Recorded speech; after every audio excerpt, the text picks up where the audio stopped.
أبدأ.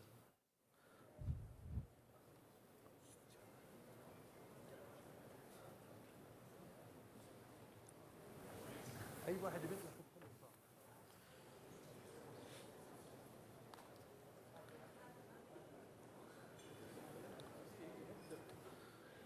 أعوذ بالله من الشيطان الرجيم. بسم الله الرحمن الرحيم. الحمد لله الذي له ما في السماوات وما في الأرض وله الحمد في الآخرة وهو الحكيم الخبير. يعلم ما يلج في الأرض وما يخرج منها وما ينزل من السماء وما يعرج فيها وهو الرحيم الغفور. صدق الله العظيم. بسم الله الرحمن الرحيم. In the name of Allah, Excellencies, distinguished audience, peace be unto you. On behalf of the custodian of the two holy mosques, King Salman bin Abdulaziz Al Saud, I'm delighted to welcome you and convey his wishes for the success of the first Saudi African Summit. The Kingdom of Saudi Arabia and the African countries are keen on strengthening cooperation to entrench security and peace in our region and the entire world. While we condemn the military aggressions and targeting civilians in the Gaza Strip and the Israeli occupation forces' continued violations of international humanitarian law, we stress the necessity to stop this war and this forced displacement and create the conditions to restore stability and achieve peace. The Kingdom and the African countries support all efforts aiming for achieving security and stability. In this context, we welcome the resumption of talks in Jeddah between the representatives of the two sides of the crisis in the Republic of Sudan. We hope that dialogue will be the foundation to preserve the Republic of Sudan's unity and its security and its capabilities. Excellencies, the Kingdom of Saudi Arabia provided more than $45 billion to support development and humanitarian projects.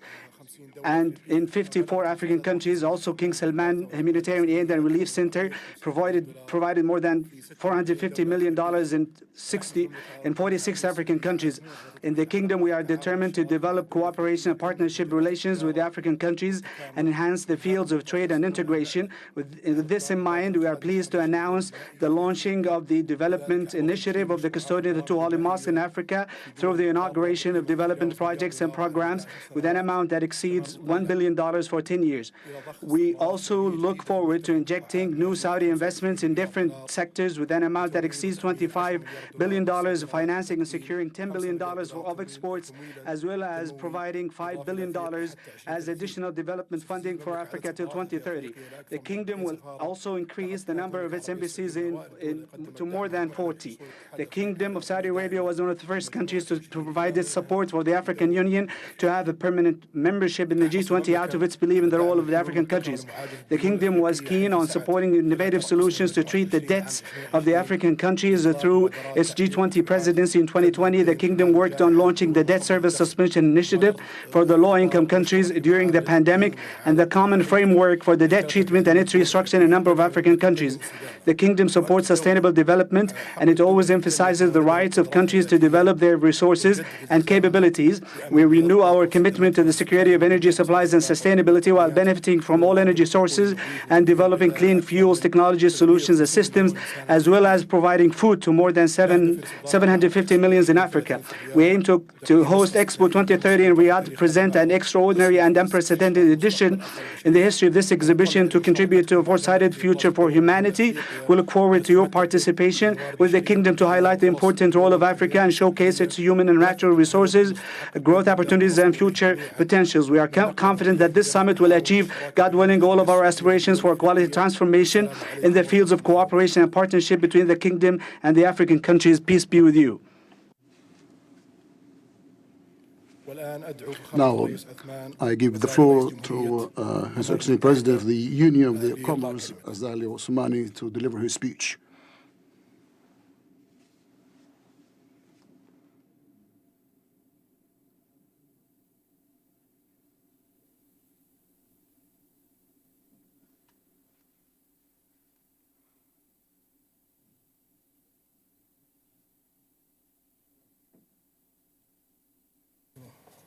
Bismillahir Rahmanir Rahim. The most gracious, most merciful. Sa Majesté le roi Salman bin Abdelaziz Al Saoud, roi du Royaume d'Arabie Saoudite, serviteur des lieux saints. Son Altesse royale Mohammed bin Salman bin Abdelaziz Al Saoud, prince héritier et premier ministre du Royaume d'Arabie Saoudite, Majesté, Altesse, Excellence, chef d'État et de gouvernement, Excellence, Monsieur Moussa Faki Mahmoud, président de la Commission de l'Union africaine, Assalamu alaikum wa rahmatullahi wa barakatuh. Je voudrais tout d'abord, en ma double qualité de président de l'Union des Comores et président en exercice de l'Union africaine, exprimer avec un immense plaisir à Sa Majesté le roi Salman bin Abdelaziz Al Saoud, roi du Royaume d'Arabie Saoudite, serviteur de lieux saints, ainsi qu'aux autorités, au peuple frère saoudien, nos sincères remerciements et notre profonde gratitude pour l'accueil chaleureux et l'hospitalité généreuse qui nous sont réservés depuis notre arrivée dans ce magnifique pays. Hospitality we received since we arrived here in the kingdom, and we pray Allah to bestow His blessings on the Kingdom of Saudi Arabia to enable you to continue your efforts to establish peace and prosperity across the globe. We are very pleased to participate in this summit and develop all the relations between the Kingdom of Saudi Arabia and all the African countries to open a new horizon and turn a new page of cooperation between Africa as a continent and the Kingdom of Saudi Arabia, because we would like to strike a balance. That, of course, refers to the fact that this initiative launched by the Saudi government to develop and to promote the relations between the Kingdom and the African countries, to enhance and to broaden the partnerships and the cooperation between the Kingdom and the continent countries. Well, Your Excellencies, while we are participating in this summit, actually the world is witnessing many conflicts.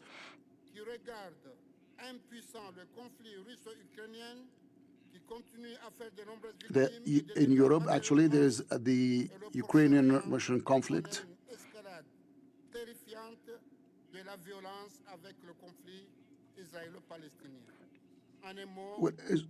Also the violence erupting between Israel and in the Arab-occupied territories. Of course, there are many thousands of people, actually, they lose their lives in these conflicts, and also as many communities, children, men and women alike, those who actually live under fear and deprivation, poverty.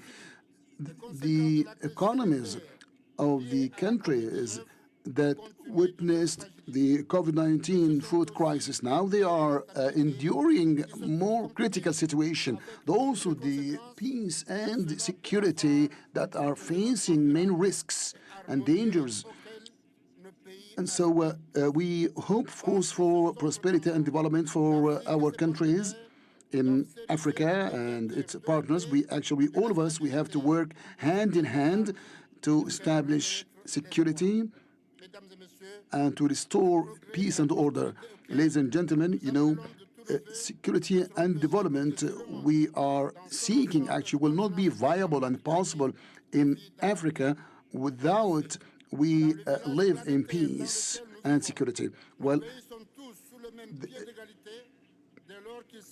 African countries should have equal opportunities when it comes to violence and human disasters.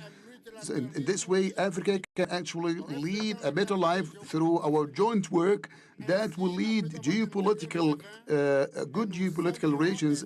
And also we're interested to be an active member in the G20. We would like to express our thanks to the Kingdom of Saudi Arabia that helped us to have this leading position in the G20 and also in the security group.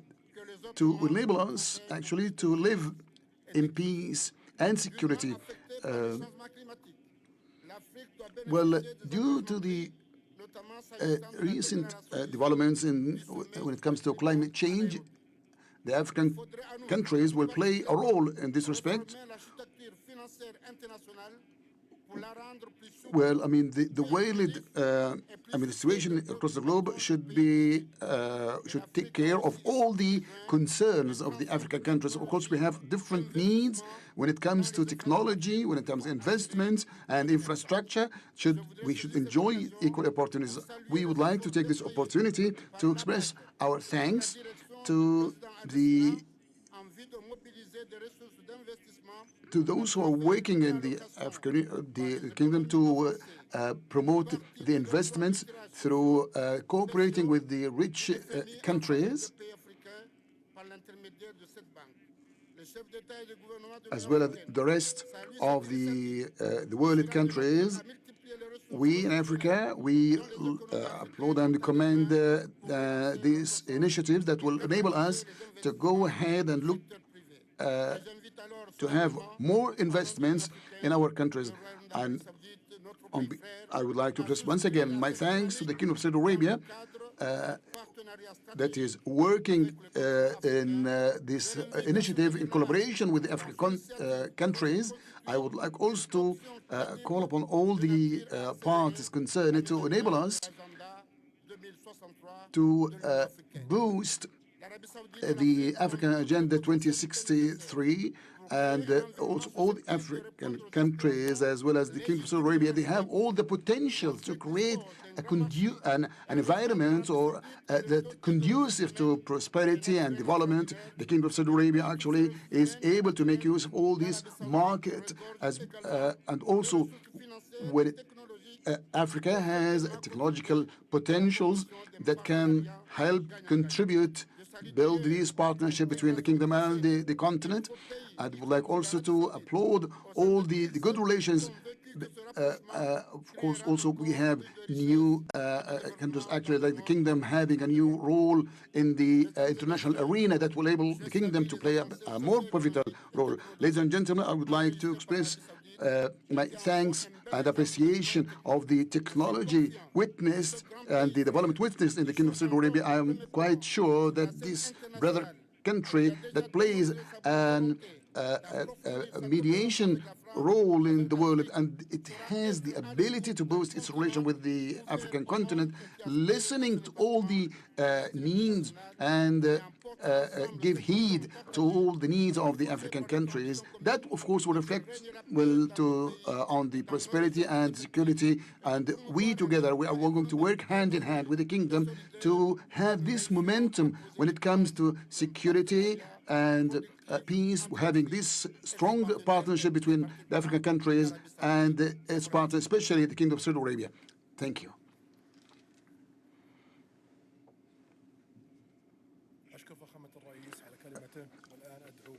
I would like to thank the President for his speech, and now I give the floor. Your Royal Highness Mohammed bin Salman bin Abdul Aziz Al Saud, ولي عهد المملكة العربية السعودية صاحب الفخامة Sumani Azali, the President of Comoros and the Chairman of the African Union, Your Excellencies, distinguished guests, dear delegates, good afternoon to you all. Allow me, at the very beginning of my speech, to express my deep thanks to Your Royal Highness Prince Mohammed bin Salman for your kind invitation to attend the first summit of the Saudi African Summit. And my thanks go to the custodian of the two holy mosques, King Salman bin Abdul Aziz Al Saud, and to the government and the people, the Saudi people, Your Excellencies, Your Majesties, distinguished guests. The spiritual relationship and the historical ties and the cultural ties and the economic and commercial ties between Africa and the Kingdom of Saudi Arabia is are clearly proven. They are evident. They are so evident, translated into the strongest trade ties between the kingdom and a number of members of the continent. This is a huge domain of good ties, has created a number of projects in different domains and areas. This first summit is required to lay the foundation for this trade and to develop plans to move it forward and to expand it forward in systematic strides and steps. Your Majesties, Your Highness, Excellencies, ladies and gentlemen, we at the African Union believe that any partnership must be built on a clear vision and principles. In this vein, the first principle to which we must adhere is that of respect for others, respect for their values, for their basic founding principles. The second principle is that of consultation for taking joint decisions. This is an essential condition for acceptance of decisions and the effectiveness of their implementation. The third principle is that of mutual benefits and reciprocal interests. Africa and Saudi Arabia has common vision. It is wise that our partnership remains built on the AU Agenda 2063 and the vision of the kingdom for the decades to come.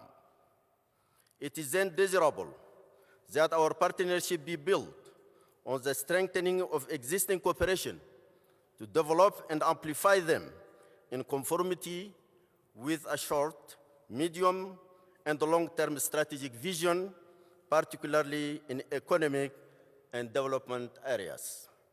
Within this framework, it is important to take into consideration the potential of Africa, whose population is about 1.5 billion, and which has land rich in mining and water resources that encourage public and private investment.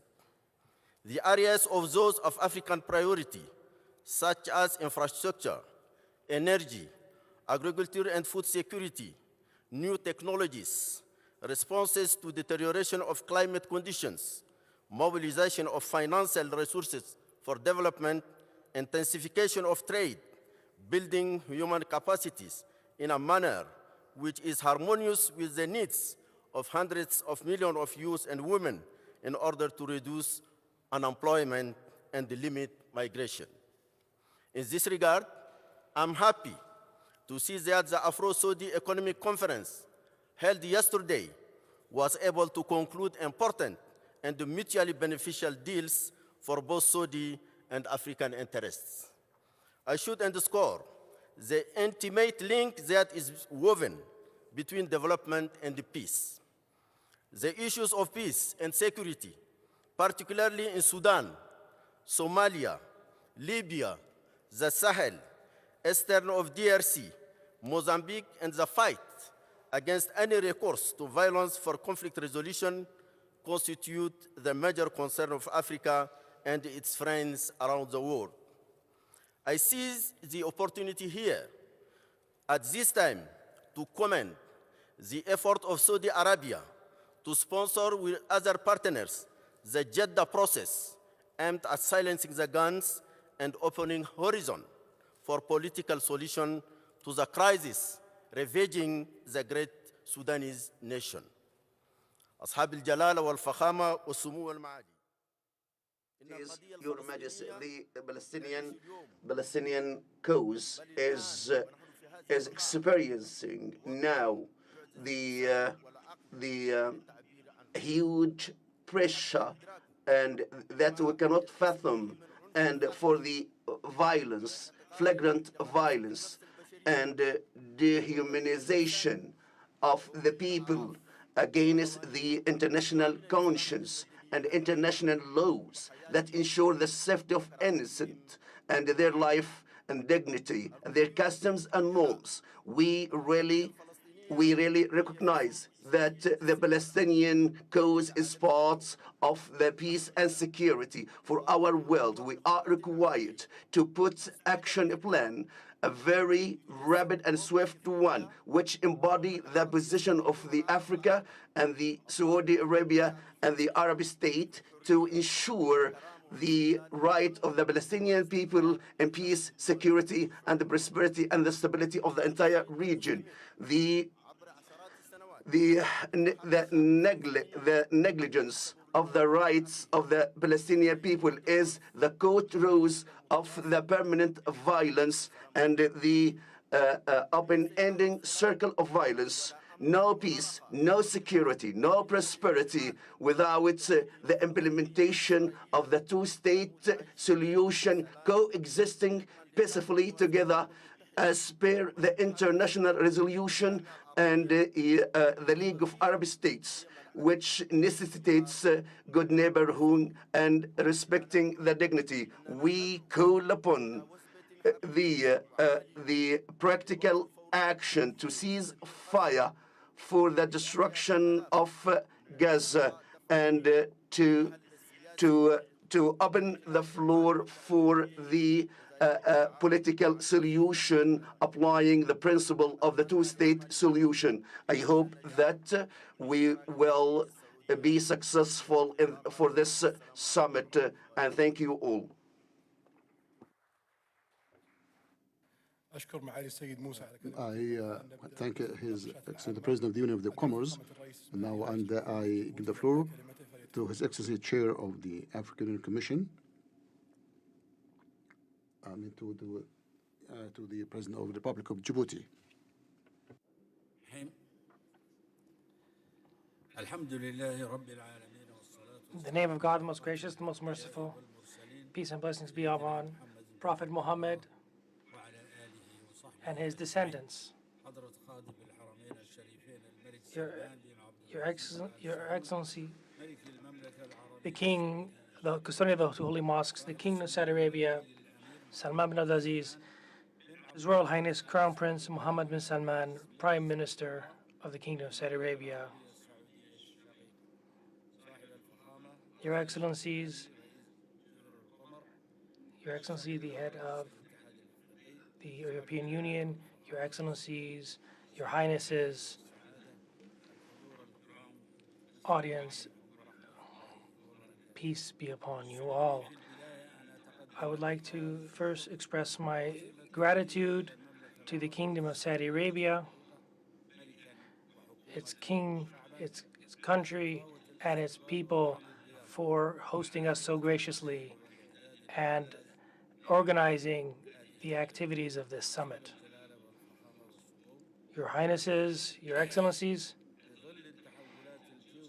in the geostrategic changes that are continuously changing, we commend the Kingdom's efforts regarding holding the Saudi African Summit, which comes to express the Kingdom's keenness on collaboration and to build a better future for the region and the world, and illustrates its role in the region and globally, and its political weight and its economic effect. Not to mention, it is a leading country in providing initiatives and finding solutions. And there is no doubt that this is no different, that this is an important phase in the new relationship between the continent of Africa and the Kingdom of Saudi Arabia. Your Excellencies, Your Highnesses, the Kingdom of Saudi Arabia is a model in regards to development for us in Africa. And the Kingdom of Saudi Arabia has a large role, a key role in advancing development in the African continent and around the Red Sea. And we need to illustrate that the Kingdom's efforts in this regard is not only on providing financial support, but and it includes investments in various aspects of our lives, to include things, political issues, as well as security issues and integration. And with their creative innovations in this regard that deserve applause and commendment, and one of which is establishing, under the auspice, establishing the Commission for the Arab and African States on the coast of the Red Sea and Aden Gulf, to increase the Republic of Djibouti applauds the efforts of the Kingdom of Saudi Arabia for its national efforts and developing its nation, and we would like to express that we commend and call upon the collaboration between the African continent and the Kingdom of Saudi Arabia, because the Kingdom of Saudi Arabia is a link and a doorway to the continent, in addition to all of the resources unique to the Kingdom of Saudi Arabia. At the beginning, most of which is its economic zones, the largest economic zone in Africa, its infrastructure that provides the necessary facilitation to businessmen and economists from various domains,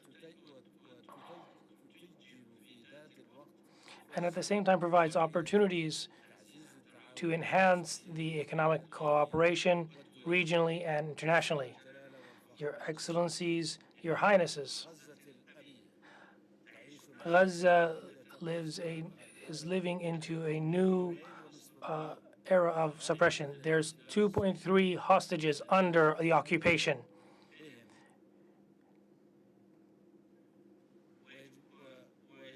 That is forcing them to be, that is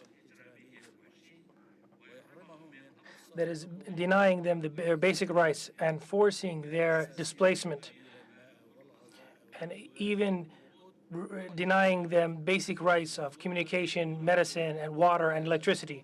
And this dangerous situation requires to respond immediately from everybody. Therefore, in all domains, we need to do everything we can to resolve the issue. And we in African countries have a historical responsibility, and we need to rise to this occasion.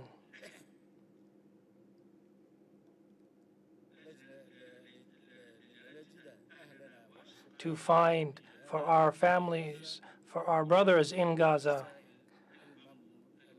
all supplies possible. And in the end, I would like to once again express my gratitude to the Kingdom of Saudi Arabia, its kingdom, its government, and its people for hosting this summit and preparing for its activities, hoping that God will praise its activities with prosperity and will help us all succeed in what is best for us all.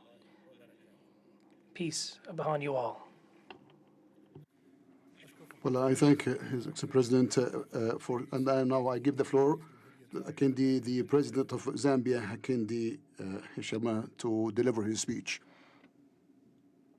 Thank you very much, Your Excellency, His Majesty, King of Saudi Arabia, His Royal Highness, the Crown Prince and Prime Minister of the Kingdom, Your Excellencies, Heads of State and Government present here from Africa and elsewhere, Your Excellency, Chairpersons of the 5th Arab-Africa Summit, both on the Arab and African sides, Your Excellency, the Secretary General of the UN or his representative, Your Excellency, Chairperson of the African Union Commission, and our chair in terms of Heads of State Africa Summit,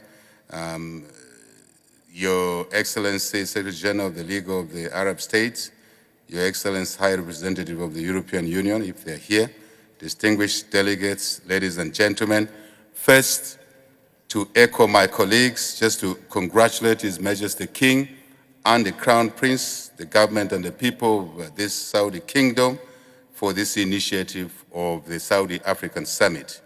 And next, to thank you, the Saudi King, Crown Prince, Prime Minister, at the same time, and the government and the people of Saudi Arabia for your warm hospitality to all of us since we came.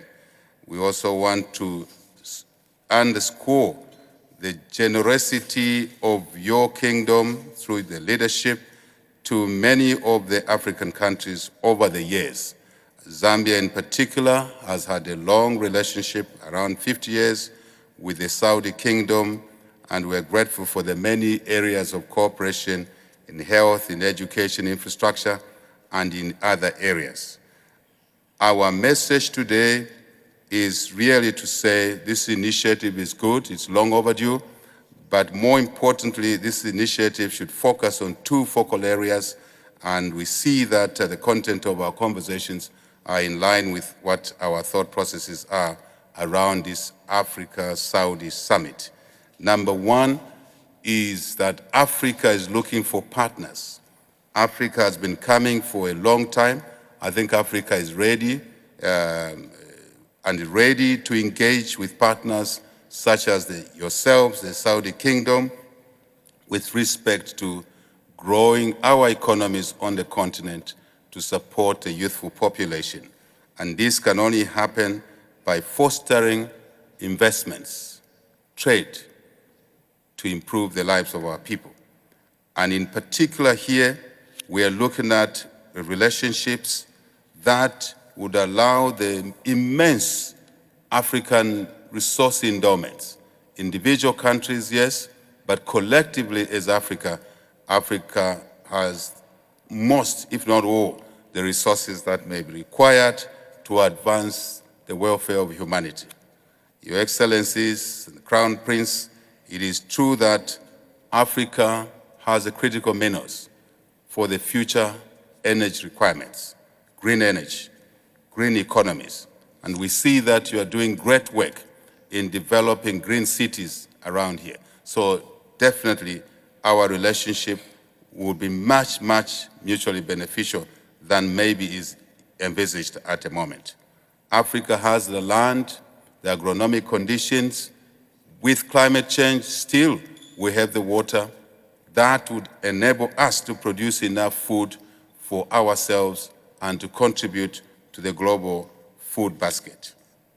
Your Majesty, it is through these and other areas such as renewable energy resource endowments, solar, we have the sun, we still have the hydro potential, Your Excellency, Your Majesty, and the excellencies that are here.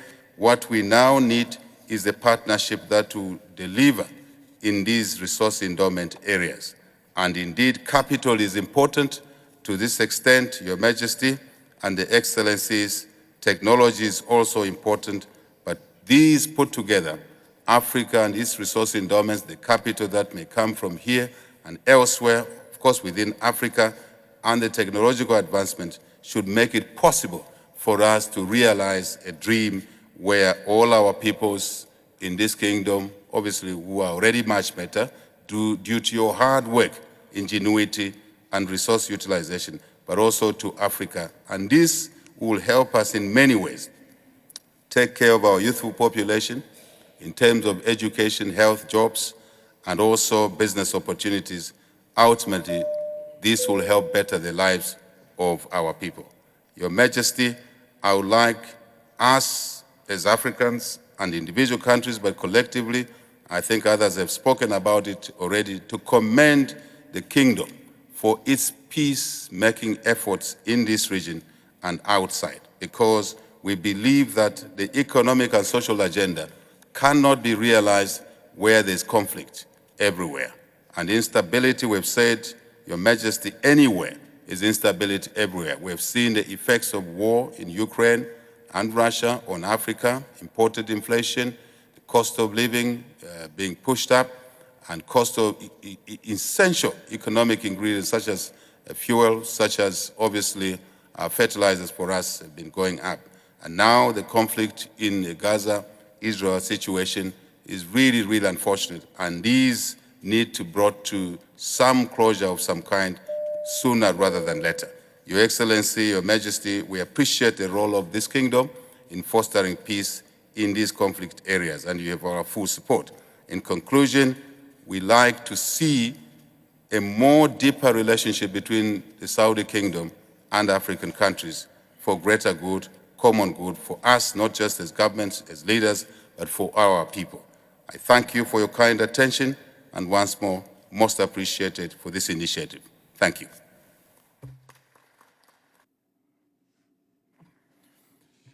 I thank the Zambian President. Now I give the floor to Dr. Abiy Ahmed, the Prime Minister of the Democratic Republic of Ethiopia, to deliver his speech. Your Royal Highness, Prince Mohammed bin Salman bin Abdulaziz, Crown Prince, Prime Minister, and Chairman of the Council of Economic and Development Affairs.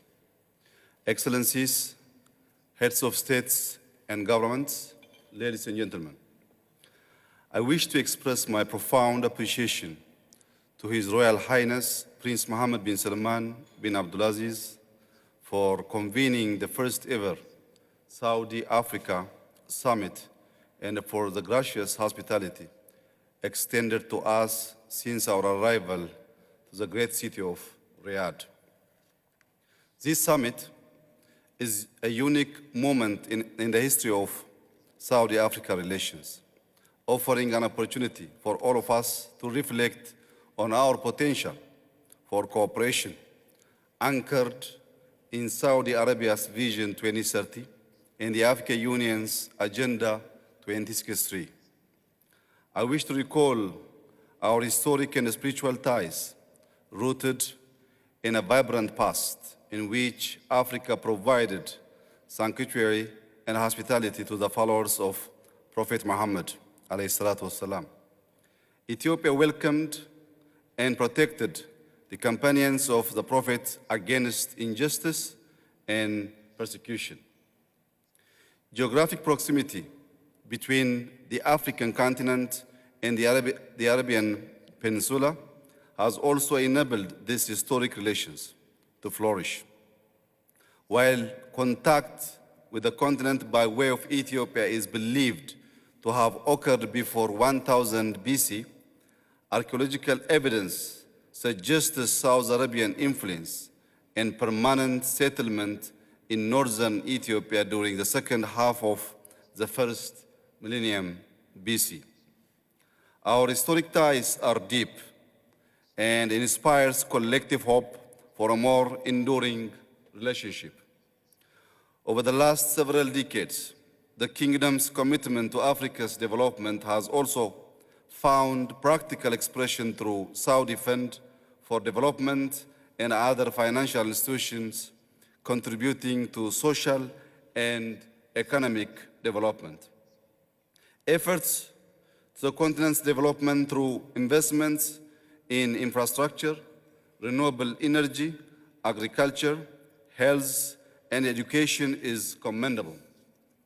Africa is now laying the foundation for continental integration, deploying its resources for growth as enshrined in its Agenda 2063, and making significant strides in its quest for economic sovereignty.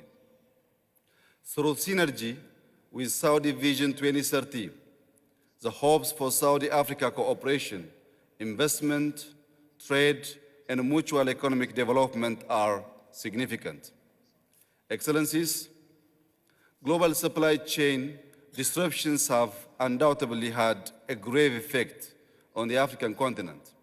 Hence, continental food security and food sovereignty has become an ever more important agenda. For Ethiopia, the agriculture sector is one of our 5 key pillars and drivers of development.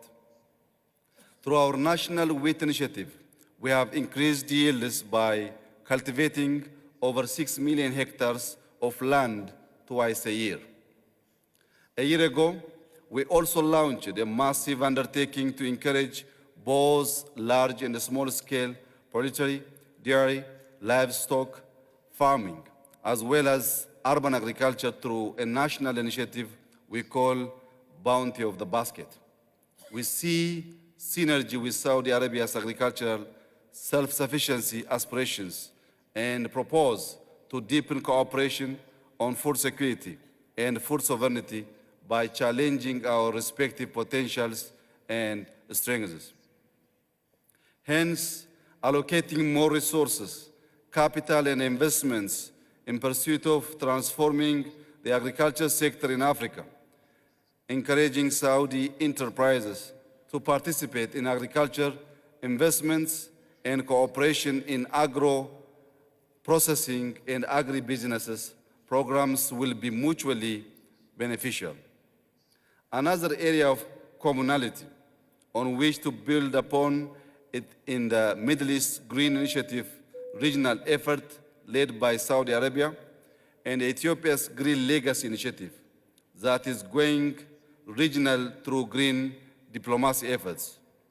Since 2019, Ethiopia has been taking practical measures in contributing to climate change, mitigation, and adaptation. Through this massive afforestation program, which mobilizes over 25 million citizens annually, we have planted 32.5 billion seedlings. By the end of 2026, we will have reached our total target of 50 billion trees planted since the launch of the Green Legacy Initiative.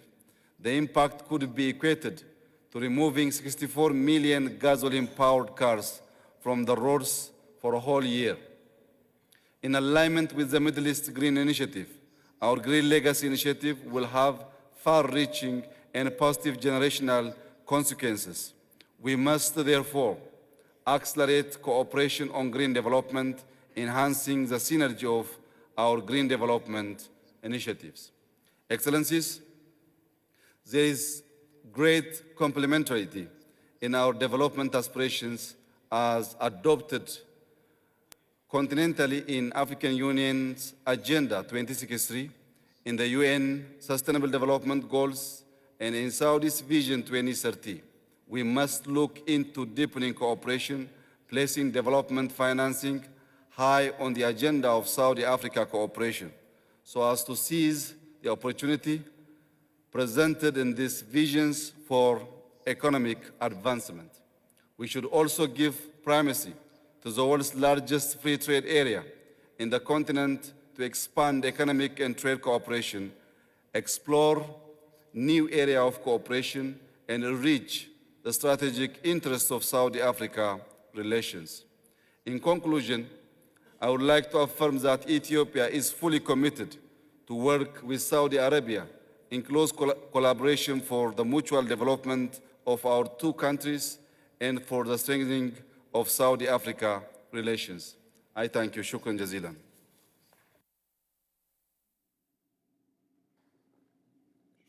Well, thank you, His Excellency Prime Minister of Ethiopia, Dr. Abiy. Now I give the floor to Dr. William Ruto, the President of Kenya, to deliver his speech. Your Excellency, Your Majesty, the King of Saudi Arabia, Your Royal Highness and Prime Minister Mohammed Salman Al Saud, Your Excellencies, Heads of State and Government, Heads of other institutions, ladies and gentlemen. Let me first take this opportunity to thank Saudi Arabia, His Royal Highness, the Crown Prince and Prime Minister, for convening this meeting so that the two neighbors, Africa and Saudi Arabia, can meet. It is said in our part of the continent that you can choose friends, but you cannot choose neighbors. The meeting we have is a meeting of neighbors. I am told yesterday, somebody said that with the binoculars, you can be able to see Africa from here, confirming that we are neighbors. And there is a history of trade and relationship between our two sides. There are three things that I wish to canvass.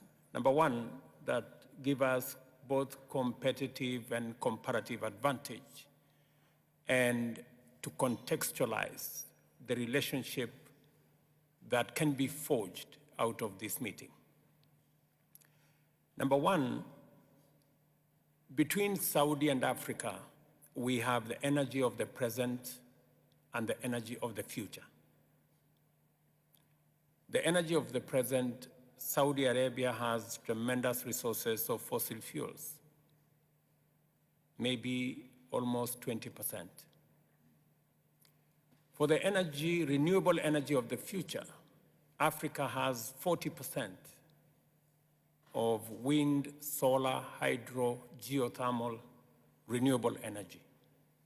Combining the energy resources of Saudi Arabia and Africa gives us the energy that we can use today to power our development, and gives us also the potential for the energy for tomorrow and the future in unlocking the huge potential of energy in Africa. Saudi Arabia has the opportunity to invest in renewable energy resources in the Congo Basin, in the hydro, in the Sahel region with the solar resources we have, in East Africa with all the resources we have. Kenya has already 93% of our grid being renewable energy. And therefore, there is confirmation of the huge potential of that energy. Number two is that we have a young and growing population both in Saudi Arabia and Africa. 65% of Africa's population is below 30, and close to 40% of the population of Saudi Arabia is below 30. On average, between our two regions, Saudi Arabia and Africa, our average age is 25. And with a population of close to 1.5 billion people, we not only have the workforce for the present, but we also have the workforce for the future combined. And much more importantly, we have the market for the future. By 2050, 40% of the global workforce will come from our region. And by the turn of the century, 30% of the world population will be living in our corner. Therefore, we have all the ingredients to take this into the future. And finally, we have the combined trade potential. Africa today contributes only 3% of the world's trade. Being small means there is great room for improvement.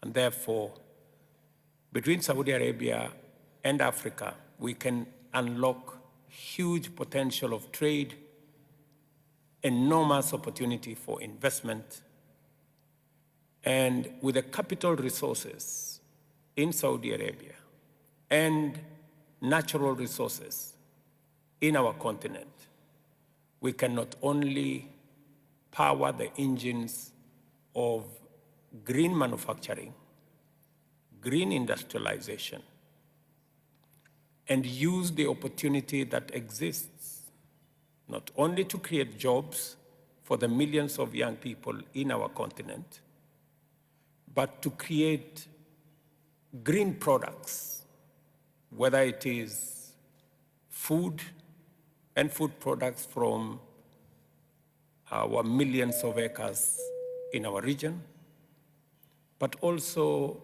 green industrial minerals, green steel from our renewable energy, and green minerals for which our continent is endowed.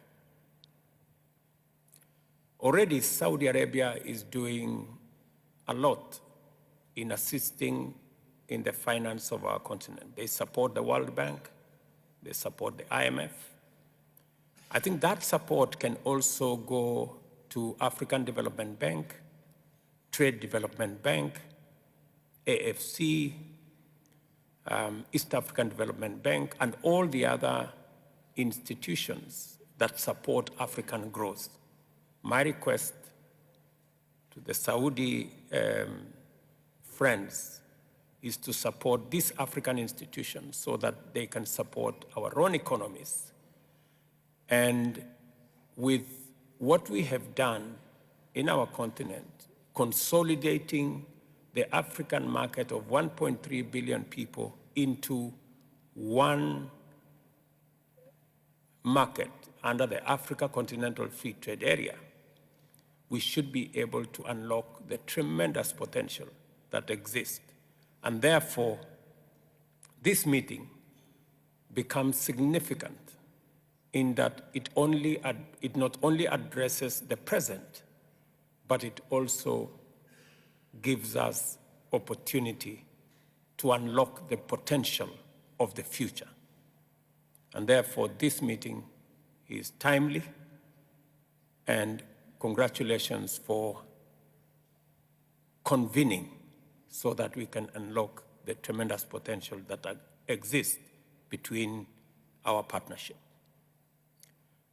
Thank you very much, and thank you for your contribution on matters peace, the JIDA process, which IGAD, under our chair, the President of Djibouti, is engaged in, we believe will unlock the challenges in Sudan, and your participation in this region will also give us the opportunity to also deal with the challenges that are going on between Israel and Palestine. We believe that no, terrorism cannot be an answer to any conflict.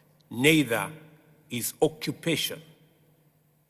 We believe that Palestine should be a free state, and we stand for a two-nation solution as a means of resolving the conflict in that region. And thank you very much for your participation and convening this meeting. I thank you.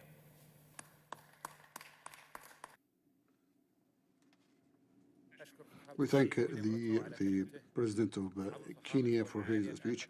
Now let's have for 20 minutes for lunch break. Thank you.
أصحاب الفخامة والمعالي.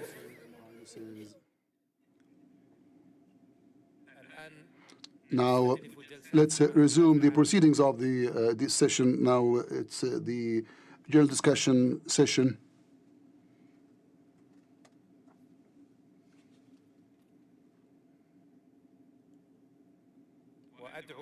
I like to give the floor to the President of the Guinea, the Equatorial Guinea, to deliver his speech.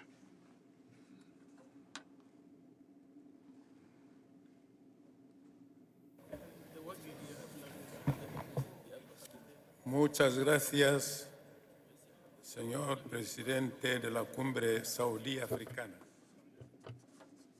Señor presidente, séame permitido expresar mi agradecimiento y reconocimiento al gobierno y pueblo saudí a través de su majestad Salman bin Abdulaziz, rey de Arabia Saudita y el príncipe heredero, the custodian of the two holy mosques and the crown prince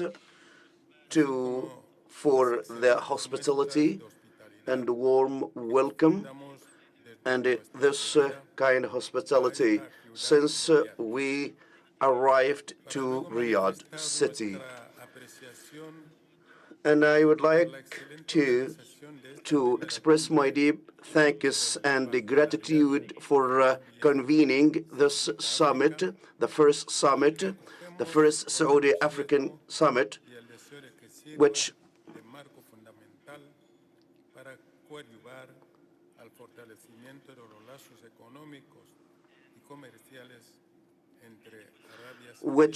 aims to strengthen the ties with the kingdom. And we'd like to express as well our optimism for the outcomes of this summit at the same vein when we face some challenges, global challenges, and food crisis, humanitarian crisis, terrorism, and climate change. And right now,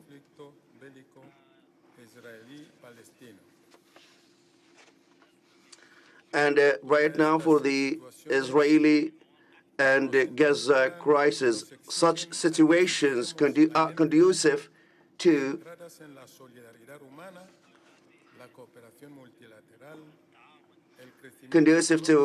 fruitful cooperation, multilateral cooperation, and development and sustainable development as an effective tool in this summit. And we'd like also to develop and boost and to seize this bilateral ties between the Kingdom of Saudi Arabia and African countries to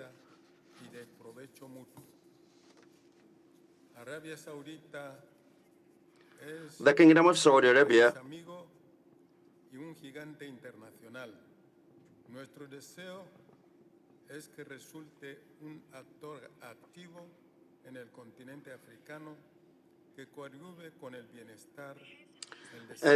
for the continuation of development in the African continent and the member states of the African Union. The African continent, since the inception, has faced remarkable challenges driven by external and internal circumstances and the myriad crises and the unrealistic trade exchange, which imposed lots of conflicts in the African continent, which has become the means the means of this stability, and it was a hindrance for achieving the aspiration of sustainable development. For this cause,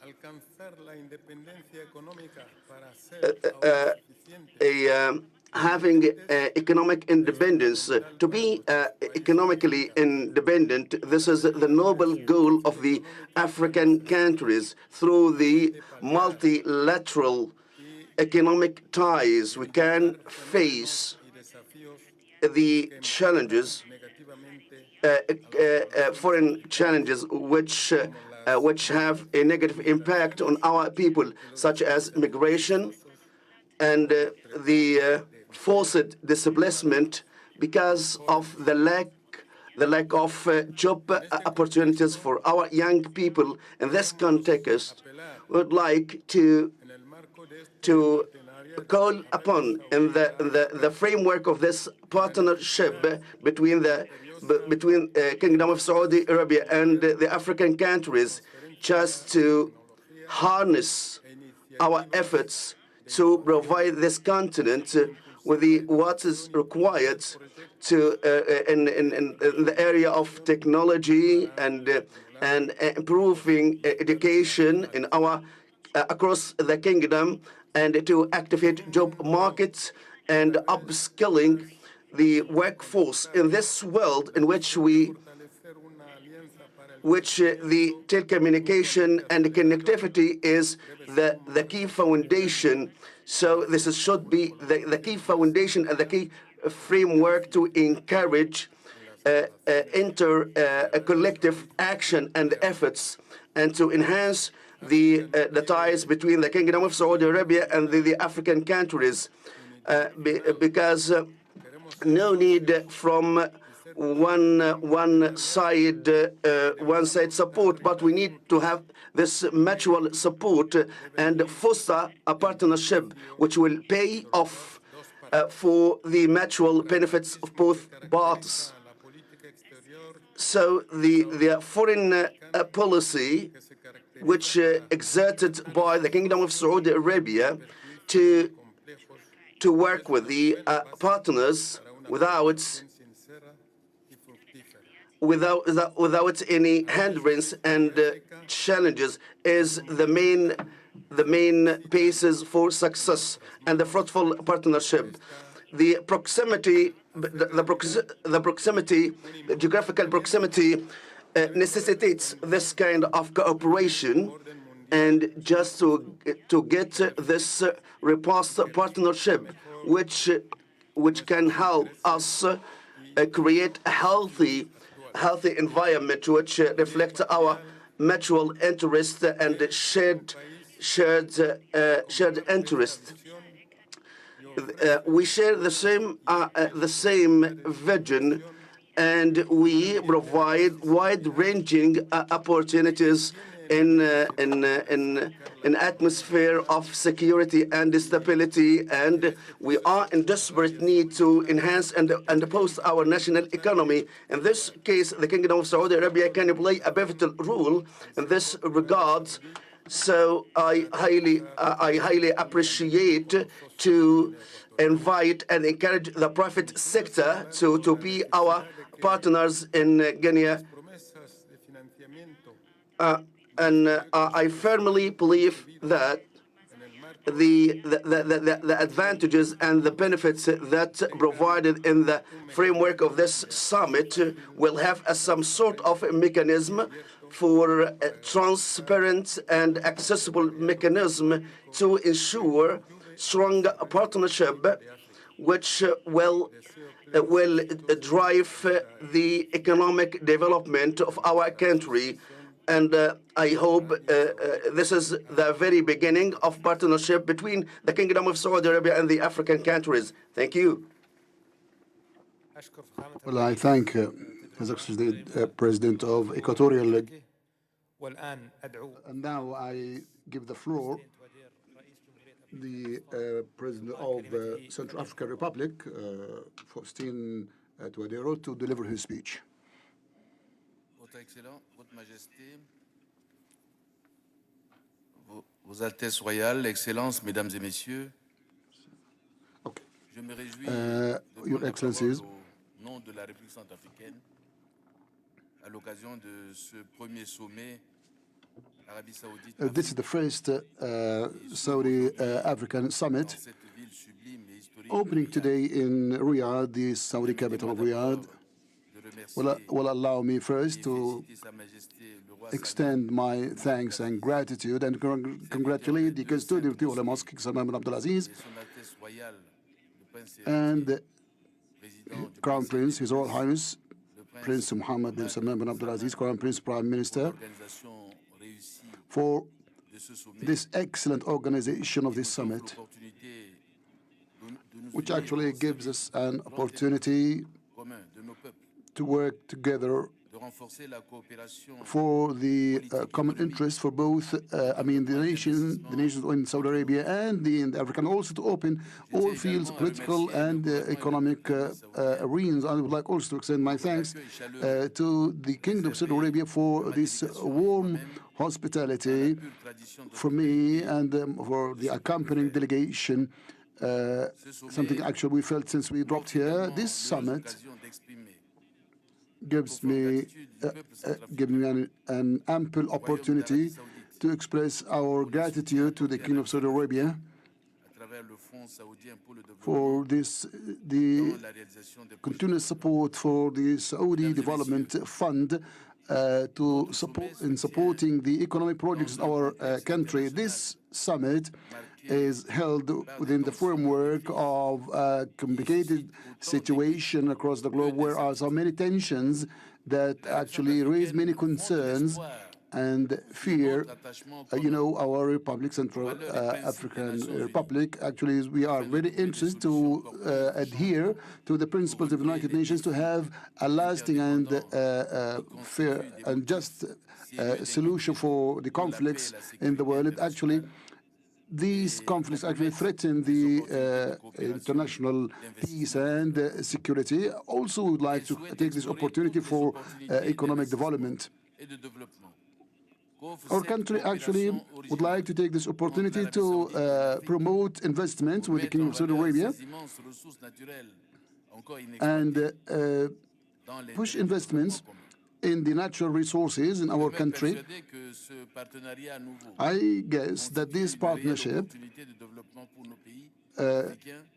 for us is an ample opportunity for both of us to build on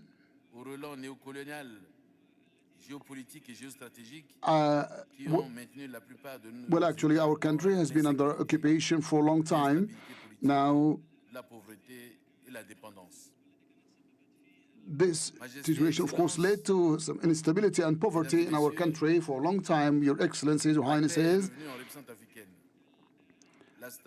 Now we restored peace and stability to our republic, and we adopted a new constitution that fosters international peace and security,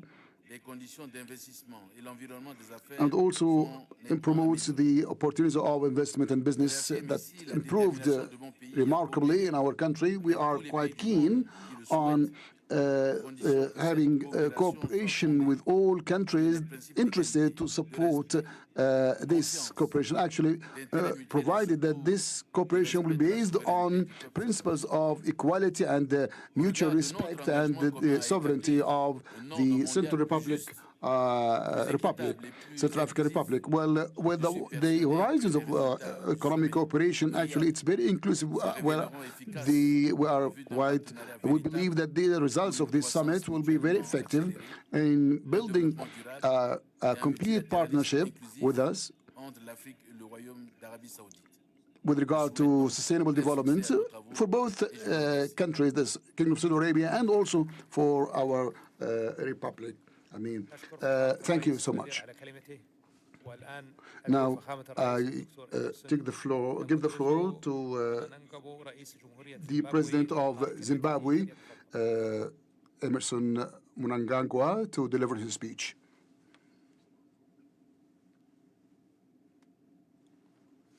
Thank you very much. His Highness Salman bin Abdulaziz Al Saudi, King of the Kingdom of Saudi Arabia, Your Excellency, Mr. Zali Assoumani, Chairperson of the African Union, Excellencies, Heads of States and Government, Mr. Musa Faki Mohammed, Chairperson of the African Union Commission, ladies and gentlemen, it is my singular honor to address this distinguished gathering of the South African Summit. May I, at the outset, express my sincere gratitude to His Highness Salmani bin Abdulaziz Al Saud, King of the Kingdom of Saudi Arabia, for the warm welcome and excellent hospitality accorded to me and my delegation since our arrival in this historic city of Riyadh. The hosting of this summit, being the first between Saudi Arabia and countries of Africa, is most opportune, given immense opportunities in this post-COVID-19 pandemic economic era, the global challenges confronting us, such as unilateralism, climate change, conflict, unfair terms of trade and global economic imbalances, deserve our urgent attention. The Arabian Peninsula and the African continent are natural partners, given the long history of cultural and economic exchanges. This forum, therefore, offers an institutional framework to foster South African cooperation as we modernize and industrialize our respective countries. Further, the Kingdom of Saudi Arabia is equally a valuable partner for the realization of global peace and security in our region. Zimbabwe is thus pleased to be part of this historic summit.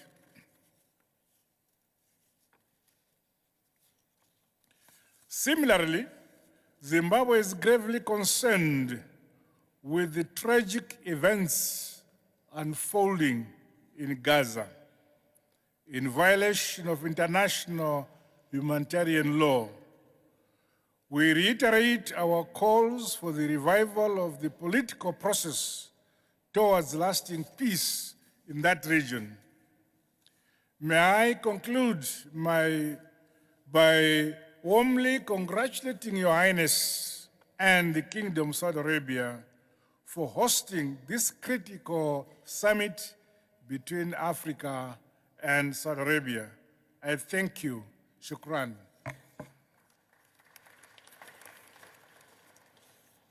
أشكر فخامة الرئيس على كلمته والآن For his speech, I now give the floor to Dr. Sami Hassan, the President of the Tanzanian Republic, to deliver her speech. Thank you. Your Majesty the King, Your Royal Highness Crown Prince and Prime Minister of the Kingdom of Saudi Arabia, Mohammed bin Sulaiman bin Abdulaziz, Your Excellency President of the Union of the Comoros and Chairperson of the African Union, Excellencies, Heads of State and Government, good afternoon. I thank and congratulate the Kingdom of Saudi Arabia for hosting this first African Saudi Summit. We appreciate the generous hospitality accorded to all of us. Your Highness, we note with appreciation Saudi Arabia's resolve to partner with Africa on human capital development. And just a note of information that in July this year, Tanzania hosted an African Heads of State Human Capital Summit, which underscored the importance of investment or investing in human capital, particularly the youth, as a roadmap to prosperity. Our desire is to see this new African-Saudi partnership build on the commitments of African leaders by mobilizing support and resources towards human capital development. Your Highness, on the issue of food security, I dare say Africa has what it takes to be a global food basket. However, massive investment in mechanization and modernization of agriculture are required. Taking an example of my country, Tanzania, being a food self-sufficient country, our contribution to global food security is very limited. As such, we have set an ambitious agenda to boost agricultural sector growth from 5 to 10% by the year 2030. This is through a budget increase from $88 million in 2020 to $420 million in 2023. Now, despite the efforts by the government, private sector, and the local community, more needs to be done. And thus, we welcome the commitment of this summit to prioritize investment in safeguarding regional and global food security. Your Royal Highness, for Africa and the Kingdom of Saudi Arabia to ensure full realization of the outcomes of this summit, there has to be a continuous engagement, robust actions taken, appropriate coordination done, and solidarity among ourselves. Mobilization of public and private resources to support development interventions in Africa is the right step to advancing our development agenda.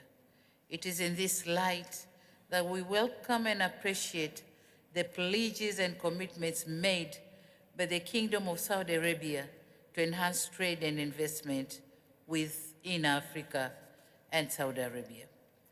We believe this summit will strengthen African-Saudi ties and will create a new avenues for cooperation.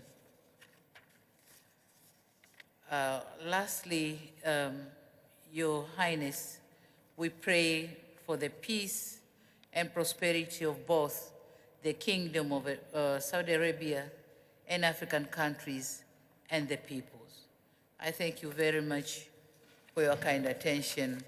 Shukran.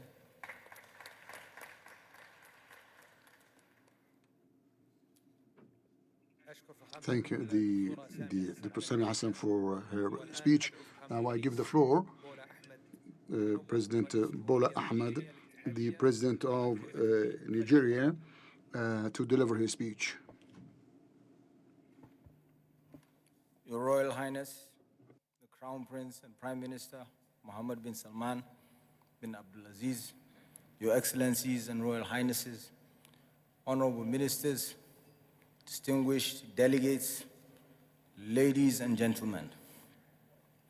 Let me begin by expressing Nigeria's profound gratitude and appreciation to His Majesty King Salman bin Abdulaziz Al Saud, the custodian of the two holy mosques, for convening this summit.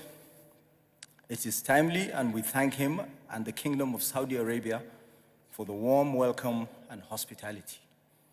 The world has returned to the era of great power rivalry that threatens to ensnare emerging markets in conflict, with the Middle East and Africa as battlegrounds. We must not let that happen.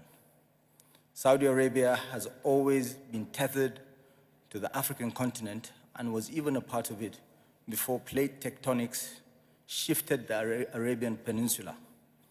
That notwithstanding, the people remained connected by history, culture, religion, and trade. The exploits of Amr bin al-As and his nephew Uqba bin Nafi, pilgrimage to Mecca and trade, further cemented the bonds between Africa and Arabia until the advent of the modern state system. Your Excellencies, we must reconnect economies and key markets as a matter of survival. Saudi Arabia's Vision 2030 of post-hydrocarbon smart cities and Africa's Agenda 2063 of inclusive development provide a clear path to a future of peace and prosperity for developing countries. The African continental free trade area of 876 million talented youth is the political economy of the future, with Saudi Arabia as a partner for joint development and growth. Under President Bola Ahmed Tinubu's leadership, Nigeria is committed to attracting business and investment by ensuring policy predictability, secure property rights, and effectiveness of contracts. We have hit the ground running with reforms that have established a unified exchange rate and made it easier for foreign investors to exit with their funds. Subsidies have been removed, and we're focusing on the real sectors of the economy instead of consumption. ECOWAS, under President Tinubu's leadership, has taken a firm stance against the overthrow of constitutional governments in the region. Do not be hoodwinked by romantic notions of military takeovers. They end up pointing their guns at each other, trying to control the capital cities and leave the border areas to the terrorists. For those who may still not be aware, this poses an existential threat, and there must be no weak links in ECOWAS if we are to prevail. There's so much to discuss, but so little time. Therefore, I conclude by expressing my deep concern regarding the situation in Palestine. We commend the Kingdom for its commitment to the defense of the legitimate rights of Palestinians. We also reaffirm our support for a peaceful resolution of the Palestine-Israeli conflict, anchored on the two-state solution in line with UN resolutions and the Arab Peace Plan. Nigeria and Africa share similar visions of durable peace in the region.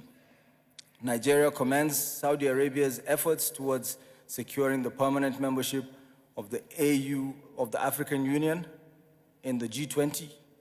We further seek your support for Nigeria and Africa's largest economy.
Excellency, try to continue, please.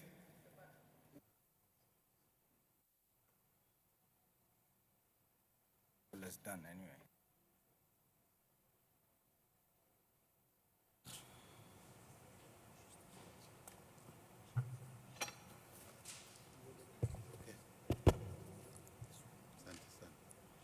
Thank you. Nigeria commends Saudi Arabia's efforts towards securing the permanent membership of the African Union in the G20.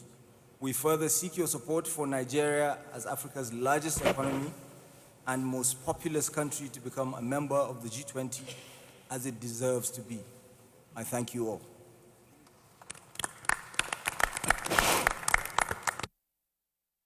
أشكر فخامة الرئيس تينوبو على كلمته والآن President Tinubu for his speech. Now I give the floor the President of Burundi to deliver his speech.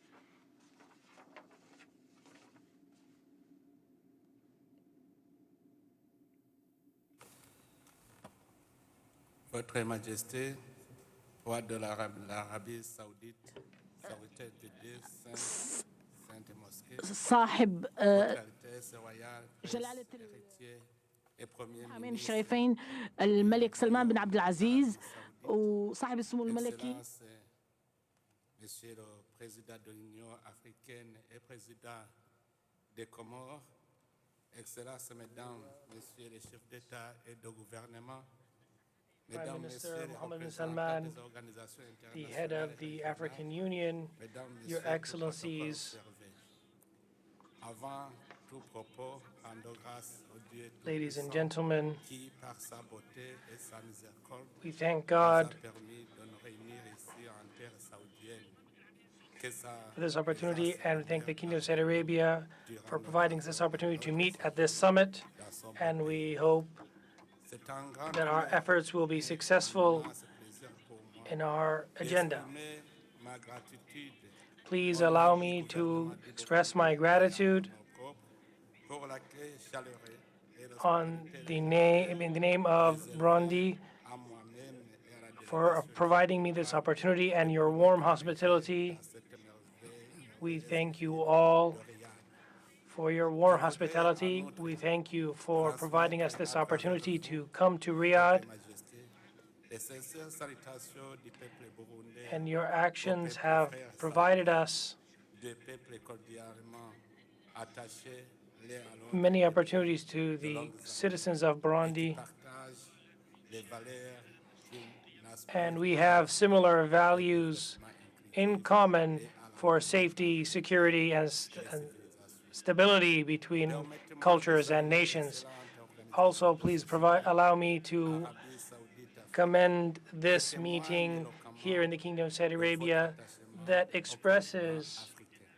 our C'est pour moi commitments un moment and idéal de resolve saluer to the African Union, l'excellence and des it's an relations opportunity for diplomatiques us to et la fra- underscore et the la good relations fructueuse between coopération us, entre le Burundi et l'Arabie Saoudite between qui the s'est African matérialisée nations, par Burundi, and the Kingdom of Saudi l'entremise Arabia, du Fonds which saoudien de is développement illustrated à travers d'importants accords via the Saudi Investment Fund and entre nos a deux lot of pays other depuis cooperation les and années agreements 80 jusqu'à that ce have jour. been signed Notre since solidarité 2008 avec to today. l'Arabie Saoudite se manifeste The également à collaboration travers between notre Burundi and the Kingdom of Saudi attachement sans Arabia can faille also be seen à la in our sécurité commitment et à la stabilité de to, ce pays et to notre security and condamnation en peace toutes in our circonstances country and de the, tout and ce the qui region, pourrait porter atteinte and à our cette sécurité condoning anything that ainsi might que notre disrupt soutien the peace. à toutes We les would autres also like mesures to législatives express our prises par gratitude l'Arabie Saoudite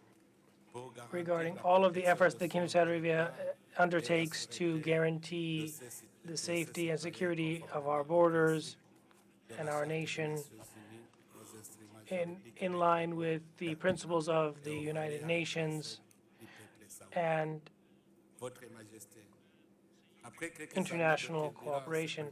Your politico-sécuritaire Excellencies, qui ont after tardé 10 le years développement de of notre pays, turbulence, le Burundi a which has retrouvé held la our paix country et a back, entamé une nouvelle phase de we are now développement working dans la vision de heavily bâtir un Burundi to émergent start en a new 2030 phase in et Burundi's développé en history 2060. and to À cet advance effet, les efforts our, principaux du our gouvernement projects. sont Since concentrés dans la 2016, promotion des we secteurs have de had production many et efforts en premier lieu in le secteur regards to agricole. Les strengthening initiatives du gouvernement sont our ainsi agricultural focalisées sector sur un and all the programme de government subventions agricoles initiatives d'exportation to des support semences sélectionnées et des produits agriculture, phytosanitaires. À in cet addition effet, to nous ouvrons les portes being able aux to partenaires utilize the resources. So we are open to partnerships between us and the Kingdom of Saudi Arabia, because these useful partnerships et passer à will la increase de our general l'activité de domestic product subsistance à and will l'agriculture help us orientée vers le marché reach en promouvant les technologies avancées pour la production, le stockage better et la technologies for transformation. agriculture, which will Le allow Burundi us compte to également mettre à store contribution les ressources resources minières qui sont aujourd'hui in more modern en train ways, and d'être Burundi would like to mobilisées use pour all of its renforcer minerals la and dynamique resources, de natural la resources, croissance économique. to En effet, develop le its secteur ability to minier move est forward, un potentiel non and the encore sector exploité for mining qui a une is très not grande fully variété utilized in our de country, minerais exploitables. and Tout we en believe there is a promouvant lot of l'exploitation potential de ces there. minerais au niveau local à And valeur if we exportation properly afin de utilize créer these de l'emploi. minerals Nous voulons and export impliquer and import s'ils them, s'offrent les opérateurs économiques we would like to burundais participate et les in these investisseurs efforts. étrangers And we welcome investors, local and foreign, and especially the Kingdom of Saudi Arabia and the Arab Fund and the Saudi funds. And I would not like to too long, but Burundi wants to participate in the social work to stave off hunger and poverty and to work in collaboration. And we appreciate the Kingdom's efforts regarding the Saudi Development Fund that supports Burundi in its future efforts by buying cotton and having a productive partnership and investing in infrastructure, mosques and homes, energy, mining, tourism, as well as other important domains. And in regards to the relationship with African neighboring countries and nations, Burundi is doing all of its due diligence and utilizing its partnerships to make sure that it does its due diligence in the international community. And in regards to the international community, we specify these dangers and the geostrategic dangers specifically around the world, especially in the Arab-Israeli war and Sudan and other countries. And Burundi believes that we must always utilize diplomacy and conversation and negotiation, and in the name of global safety and stability. And I call upon ending these conversations and providing a way forward for peace and to save lives and innocent civilians that have nothing to do with these conflicts. Your Excellencies, Your Highnesses, before I conclude, I would like to once again restate Burundi's commitment and resolve to work with you and your government to diversify the relationships between our two nations and our productive partnerships. And I thank you for your consideration. Well, I thank the President of Burundi. Now I give the floor to President of Cote d'Ivoire, Al-Hassan Ouattara, to deliver his speech.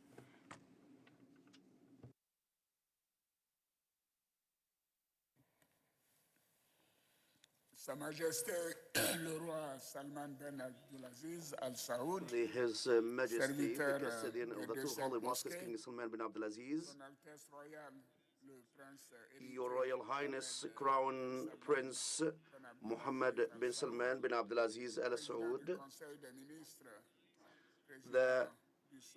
the Prime Minister and the Chairman of the First Saudi African Summit, Your Royal Highnesses, Excellencies, and His Excellency the President of Comoros, Your Excellencies, distinguished guests, and President and the head of states, and the head of delegates.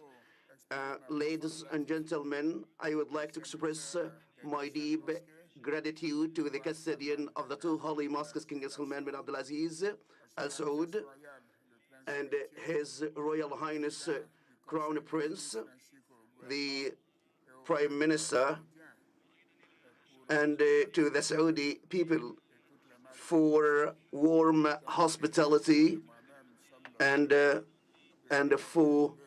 for me and my delegates since our arrival to the Kingdom of Saudi Arabia. Your Excellencies, distinguished guests, I would like to congratulate you on convening this summit, and this affirms the commitment of the Kingdom of Saudi Arabia to support the development of the Kingdom of the African countries. And this will help us to foster the partnership with you and talk about the challenges that we can address together globally, and to serve our agenda for serving the African Union and for the unlimited support to serve the entire African continent. In this framework, I call upon the Kingdom of Saudi Arabia through the Saudi Development Fund to serve our agenda for 2016, because we have a lot of potentials which haven't been unlocked and tapped, such as the agriculture, education, health, and humanitarian actions. The Kingdom of Saudi Arabia has helped the African countries in the transition to clean energy and supporting renewable energy. Your Excellencies, distinguished guests, at the level of I commend the good relationship between Côte d'Ivoire and the Kingdom of Saudi Arabia for such long-term relationship, and this was highlighted at the formal and official level of the official visits of the two heads of the states. We have benefited from the Mecca initiative in 2023, and more than $3 million through the supporting the construction sector and supporting the infrastructure and development endeavor in my country. I would like to focus on the bilateral relation. I invite the Saudi investor to seize this opportunity, to inject more investment in our country and in different sectors. And I would like as well I call upon ceasefire in Gaza and restore permanent and enduring peace based on the two-state solutions and UN security resolutions in this regard. Thank you. I thank the President for his speech, and now I give the floor to the President of Rwanda to deliver his speech.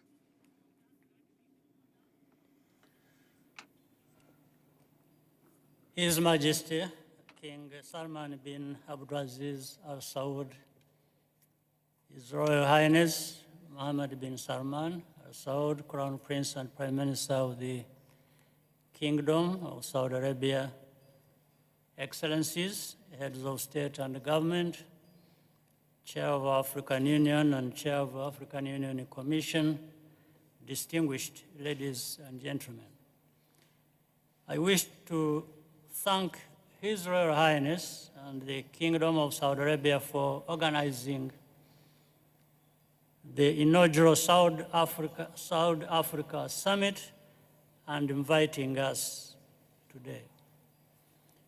Saudi Arabia and Africa are united by geographical proximity as well as deep historical and cultural ties. With the leadership of His Royal Highness, the Prime Minister, the relations between Africa and Saudi Arabia are growing at a fast pace, and we appreciate this. One example, a good example, is the support of Africa receiving from Saudi Arabia as chair of the G20 to obtain COVID vaccines at affordable prices. Rwanda is also very pleased with the cooperation agreement signed yesterday between our two governments. We intend to take full advantage of the opportunities offered by the Oil Sustainability Program. Severe economic and political difficulties remain on the horizon around the world. This only highlights the compelling need for us to come together, bearing in mind the specific challenges occurring within our respective regions at this time. The lessons for Africa are that we need to speed up our continental integration process in order to make our engagement with partners like Saudi Arabia even more productive. The problems we are facing may seem insurmountable, but there are always solutions to be found and applied. It is a question of mindset. We cannot remain stuck in the past, focused on differences and grievances. We must look forward and shape the future we want for our people. That is how we really wish to see the invitation to meet here as an opportunity to collaborate and find solutions and make the investments required to get results.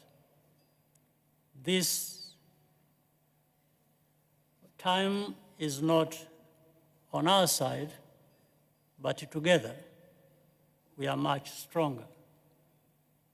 Your Royal Highness and Excellencies, I thank you for your kind attention.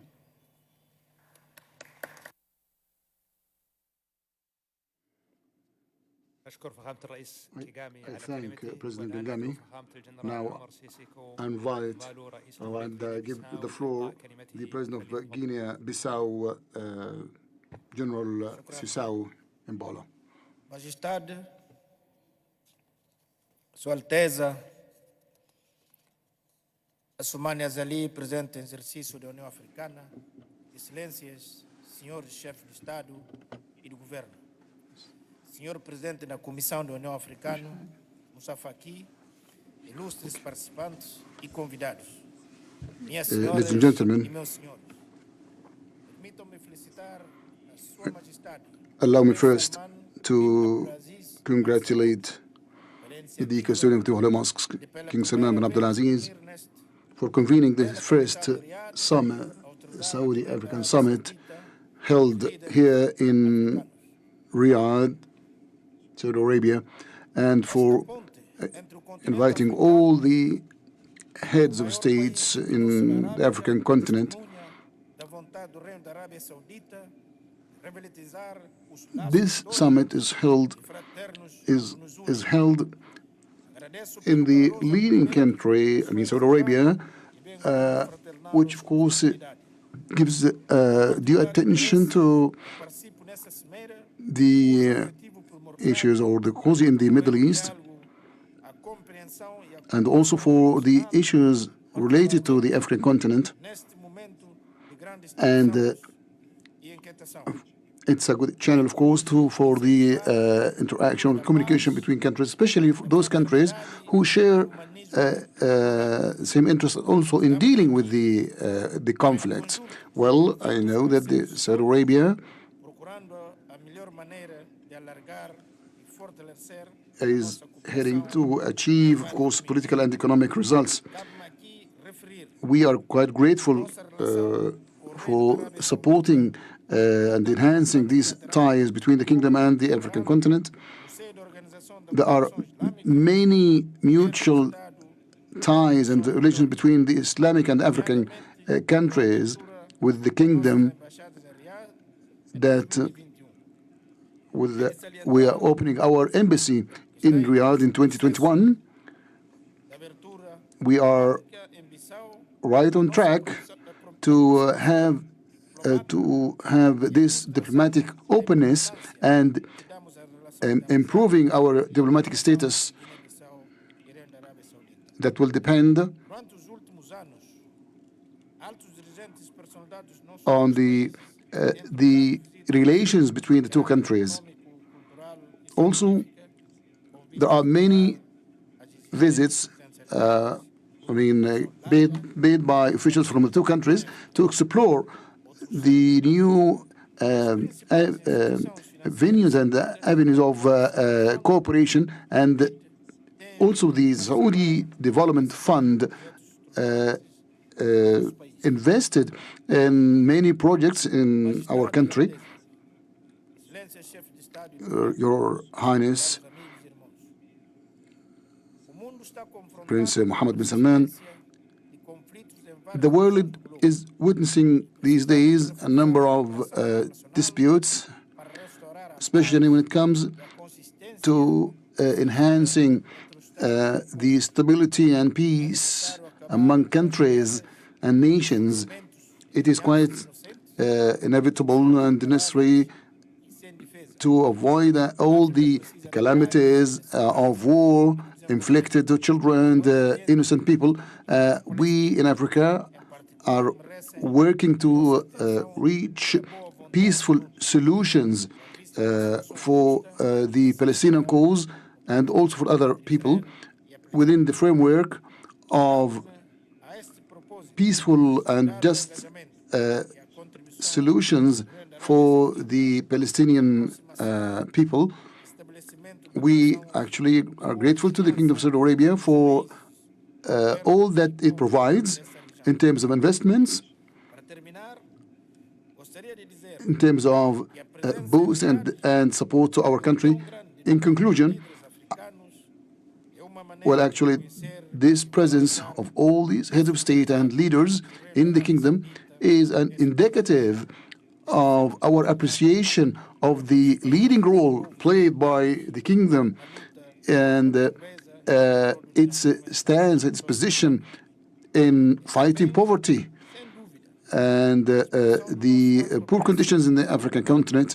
And also would like to express our appreciation and thanks to what the kingdom is doing in terms of investments and reaching out solutions for international conflicts and disputes that are taking place in the world. Thank you for your listening.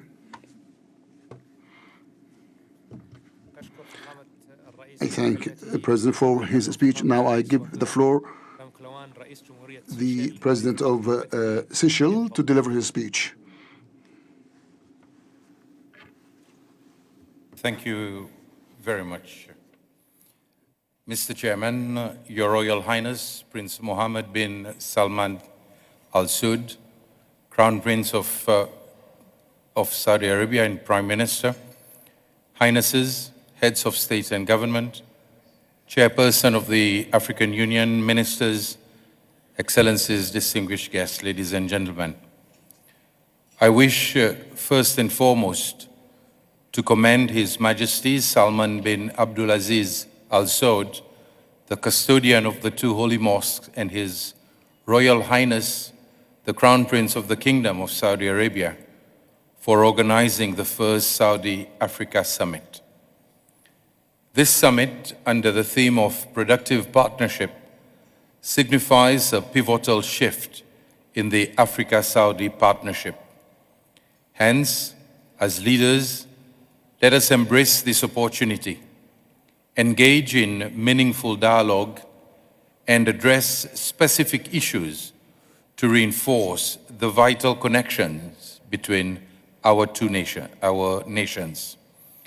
This is a mission that we should pursue together as equal partners.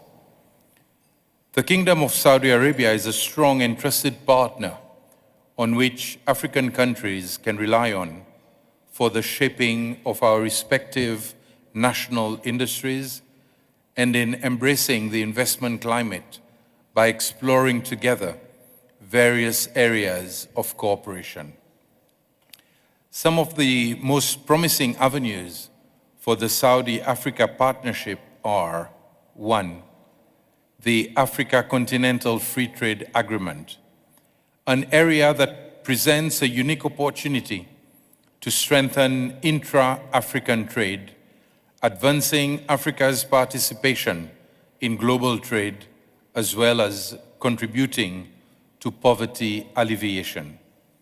Secondly, business-to-business engagements in core sectors geared towards fostering economic growth, creating job opportunities, and driving innovation in both our regions. And thirdly, investment and empowerment of women and the youth through programs and initiatives that cultivate their development and ensure that they have a stake in the progress of our two sides. Seychelles appreciates the unfailing support of Saudi Arabia in various sectors, especially through the Saudi Fund for Development. As the chairperson of the African Island States Climate Commission, I wish to highlight once again the negative effects of the climate crisis on Seychelles and other African coastal nations, which extends to food security and socio-economic challenges across the entire continent and beyond. As partners, we need to act together. We need to take bolder actions to address these matters, including the adoption of a multidimensional vulnerability index, which will take into consideration the vulnerabilities of small island developing states and not solely GDP per capita as a measurement for the level of development. We look to Saudi Arabia to play a broader role in smaller African countries like Seychelles in building more resilient and productive food systems that will support food security. Furthermore, Seychelles is keen to engage with Saudi Arabia and other African states in sharing experience and know-how on the effective management of our economic exclusive zone of 1.3 million square kilometers through maritime security, research and development, and innovative policies to combat illegal, unreported, and unregulated fishing, along with addressing illicit drugs and arms trafficking. The ongoing crisis in Gaza and Israel is a grave tragedy and a matter of utmost concern for us all. Seychelles firmly condemns all attacks on civilians in both Palestine and Israel. We call for an end to these indiscriminate attacks, an immediate cessation of hostilities, and a return to the negotiating table. We also reaffirm our support for a two-state solution, which is the only way forward to lasting peace in the region. In conclusion, I call on my fellow heads of state and government and partners present to use the outcome of this very first summit to maximize our own capacities for a healthier and long-term productive partnership between Saudi Arabia and Africa. I thank you. Thank you. Now I give the floor to Colonel General Abdel Fattah Burhan, the chairman of the Military Council of Sudan, to deliver his speech.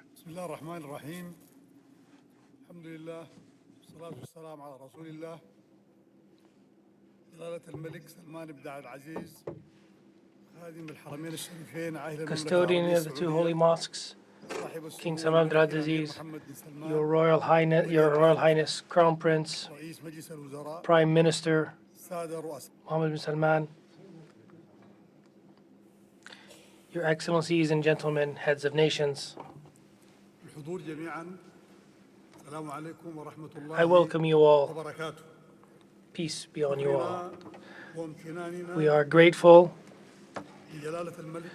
to the custodian of the two holy mosques and his Crown Prince Mohammed bin Salman and the Kingdom of Saudi Arabia for its tireless efforts to create strategic partnerships with the countries in the region, especially African nations, which provides prosperity for all and provides prosperity to us. And this collaboration increases the opportunity for investment, political stability, and trade in the area.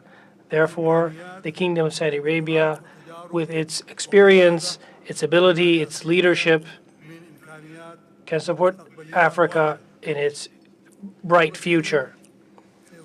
Attendees, the Sudan will always be a supporter to the Saudi-African partnership, benefiting from its geographical location that links the continent of Africa with the Kingdom of Saudi Arabia, and we are happy for the partnership, and we look forward to its success so that everybody can benefit from the prosperity of this cooperation. And Sudan would like to announce its desire to be a bridge between the African continent and the Kingdom of Saudi Arabia. Attendees, I would like to inform you about what is happening in Sudan, because all of us are aware of what is happening in Sudan. What is happening in Sudan due to the rapid response force and all of the humanitarian crises they have done in Sudan, these criminals and terrorists and their support for criminals and terrorists all around the world. And when they were unable to take over the country from their first coup, they started a policy of salted earth and started to assault Sudan's resources, its culture, and its capabilities. They took over citizens' homes. They took their resources. They raped their women. They destroyed the infrastructure. They destroyed hospitals and service areas and government buildings and other industrial facilities in order to achieve their greedy goals and their forced displacement of peoples. And what is happening now in Darfur is a war crime. And we see images of this every day. And they are displacing African peoples in order for them to give it to other peoples. And they are using fear and terrorism to achieve their goals. So they also are supported by mercenaries from various countries around the world. Gentlemen, ladies, these tribal fights and conflicts are bleeding Sudan, and this is one of the ways where rebel groups and these outlaw groups seeking support and are getting support by certain countries in the region and internationally, and they are partners in these atrocities that the Sudanese people have been facing. And unfortunately, some countries and organizations, regionally and internationally, we're talking about justifying, or we're talking about equity between a rebel group and the government that they have rebelled against. These rebel groups that have committed genocides. These rebel groups we have come to the negotiating table at every time they called for it, and we tried to discuss with them, to negotiate in multiple areas. And the most important and the most well-known was in Jeddah, where in May of this year, we agreed, however, for them to leave the houses of civilians and to go to designated areas. Unfortunately, they did not follow that declaration, and they continue their operations until yesterday.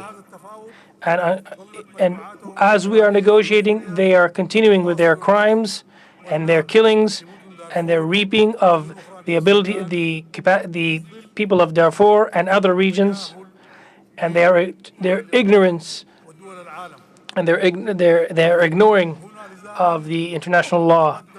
Therefore, we would like to provide thanks to the Kingdom of Saudi Arabia for its continuous resolve, and we note our appreciation for their support for the unity of Sudan and its stability. And we thank the United States of America and the IGAD countries and their chairman, and the African Union and the nations neighboring Sudan for all of their support for the cease to stop the war. And I would like to once again say that we condemn with the strongest language the acts of these barbarous rebel groups.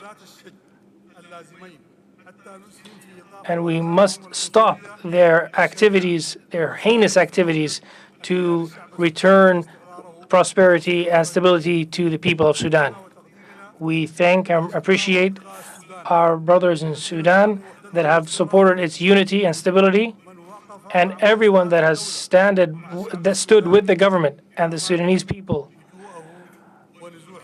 and those displaced. We also provide our thanks to our brothers in the Kingdom of Saudi Arabia for hosting this summit, and we provide our appreciation to the Friends of Sudan. And we would be remiss if we do not mention that we all feel distressed by what is happening in Gaza, from killing, displacement, and destruction. And we announce our total support for the Palestinian people and their right to have a Palestinian nation based on the borders of '67, and for the immediate cessation of assault on Gaza and allowing them to have a prosperous and dignified life. We also thank the Kingdom of Saudi Arabia and its leadership for inviting us to attend this summit that establishes the participation between Saudi Arabia and the African continent. And thank you very much for your warm welcome, and thank you all for listening. We thank the Burhan for his speech. Now I give the floor to the President of Somalia to deliver his speech.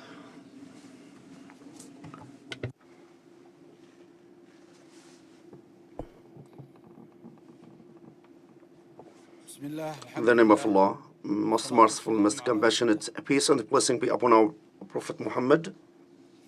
Your Highness, His Majesty, it's a great honor and pleasure to address you all in this important. Your Majesty, His Majesty King Salman bin Abdul Aziz and the Crown Prince, His Highness Prince Mohammed bin Sultan, the Crown Prince and the Prime Minister of Saudi Arabia, Your Highnesses, Heads of States, fellows, Excellencies, ladies and gentlemen. It's a great honor, pleasure to be addressing you all in this important Africa-Saudi Summit in this beautiful capital of the brotherly Kingdom of Saudi Arabia. I want to express my gratitude to the government of the Kingdom of Saudi Arabia for the warm welcome and hospitality afforded to me and my delegation. Additionally, I want to express my gratitude to the organizers from the African Union and the government of the Kingdom of Saudi Arabia. From the offset, I would like to register the Somali government's concern with the ongoing situation in Gaza. We call on an immediate ceasefire and humanitarian access to assist the most vulnerable parts of the community. We also reiterate the importance of working towards the realization of the two-state solution at the earliest possible opportunity. Somalia and Saudi Arabia enjoy deep historical bonds for friendship and multifaceted cooperation that we seek to build on with the modern opportunities to spark common progress and prosperity. As a country We are truly grateful to Saudi government and people for their vital contribution to our successful ongoing war against the international terrorism at home. We also recognize the key role Saudi Arabia played in supporting Somalia's successful economic reform efforts, political stability, and humanitarian response to multiple climate shocks, including the most recent droughts. As Somalia, we applaud the Saudi government, led by the vision of His Majesty King Salman ibn Abdul Aziz Al Saud, the King of Saudi Arabia and the custodian of the two holy mosques, and His Highness Mohammed bin Salman, the Crown Prince and the Prime Minister of Saudi Arabia, on the evident economic success we are witnessing today. Saudi Arabia is successfully diversifying its economy, creating high-level jobs, investing in the long-term development of its citizens.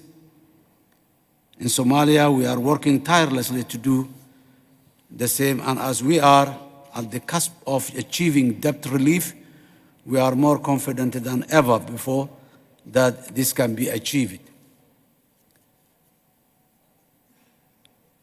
Your Highness, Excellencies, ladies and gentlemen, Somalia's economic strategy is to grow through trade, investment, and strong and productive regional and international partnership. As you all know, Somalia is strategically located in the Horn of Africa with one of the longest coasts in the world, a young and entrepreneurial population, and a strong digital penetration, footprints, and culture. Furthermore, our government is absolutely committed to advancing a private sector-led economic growth model which rewards investment and enterprise, with the state providing clear and advantageous investment environment. Our message is crystal clear. Somalia is open for business with the Kingdom of Saudi Arabia as well as with the rest of Africa. Somalia's resources are abundant and all major industries are untapped. Going forward, we can truly be among one of the world's leaders in agriculture, livestock, green energy, telecommunications, trade, facilitation, blue economy, and digital innovation and connectivity, as well as becoming a continental logistics hub. Furthermore, investment in Somalia can genuinely address food security, ease the transition to green energy, and enhance Saudi Africa economic prosperity through transport and infrastructure facilities in our strategic location. The latter is even more unique to Somalia as we are members of the African Continental Free Trade Area and are aiming to achieve accession to both the East Africa Community and the Great Arab Free Trade Area by the end of this year. I'm confident that this will create boundless opportunities for joint economic cooperation, growth, and prosperity for all our people. Without doubt, Saudi-Africa relations cannot succeed without a strong partnership between our respective private sectors. In this regard, we must explore every opportunity to encourage, support, and facilitate the entrepreneurial aspirations of our wealth creators, the young generation. Your Highness, Excellencies, ladies and gentlemen, in conclusion, it's fundamental we rise together to the existing global challenges that affect us all through a strong Africa-Saudi partnership. We in Somalia are firmly committed to this as Africans and broadly ally and a friendship of Saudi Arabia. I thank you all.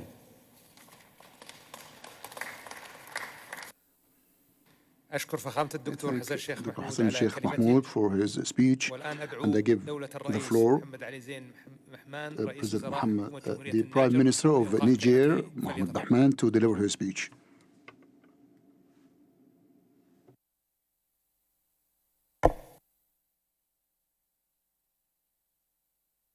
بسم الله الرحمن الرحيم وصلى الله على النبي الكريم. Sa Majesté le roi Salman bin Abdelaziz Al Saoud, Altesse Mohammed bin Salman, président du Conseil des ministres, président du sommet saoudo.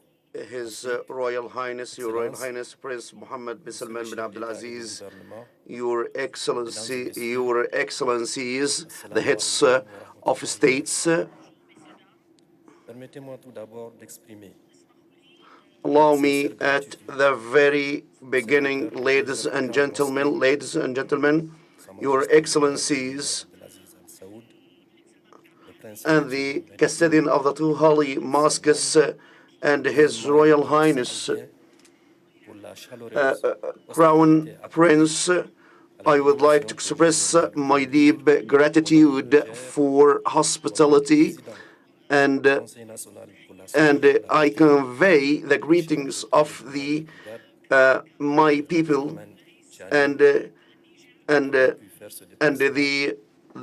His Excellency the President, who was enabled to come because of circumstances that our country is witnessing. Being here today at this summit and Niger to be represented at this summit, the first of its kind, is a testimony of the commitment of my country to actively participate in this summit and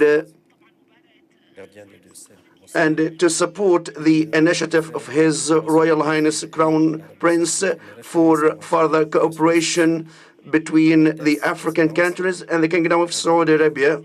Your Royal Highness and Excellencies, the head of states, we actively participated in this summit, which play a pivotal role in the global economy. So this is a golden opportunity for the prosperity of investment opportunities in the Kingdom of Saudi Arabia, which reflect the commitment and the obligation of the African countries. This is a priority for my country at the bilateral ties. We have a strong and historic relationship with the Kingdom of Saudi Arabia in energy and other mineral resources, and to clarify and to tap such potentials through partnership by transforming our economy into a digital economy and to untap the critical minerals. Today, we produce raw material of uranium. Since the November last year, we started to produce oil from such areas. So the first the Islamic mission come to our borders, and this is a good evidence of the historic ties and the relationship with the kingdom. And this is a golden chance for us to open a new horizons and prospect to attract more Saudi investment and to partner up with us in different areas of investment for the mutual benefits, and this is as coastal areas we have a conflicts which affect directly on stability and requires a lot of work to do to put an end to such violence. And this is urge all the leaders to stand up against this violence in my country. The deterioration at the security level led to the coup that took place 26. The president was toppled, and this is hugely impacted at the level of the security situation, affected us in terms of governance and the stewardship of our resources. We come to this point that this has affected our alliances with other countries, neighboring countries, and the security situation in our country. And on the 3rd of August 2023, it's the Independence Day of Niger, and our president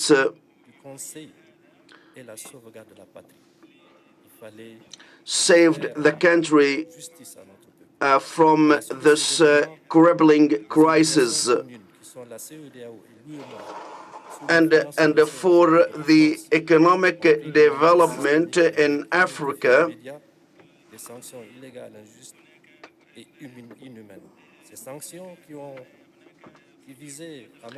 the penalties imposed by the African Union isolated Niger and from its continent, and this situation wouldn't be acceptable at all. Such the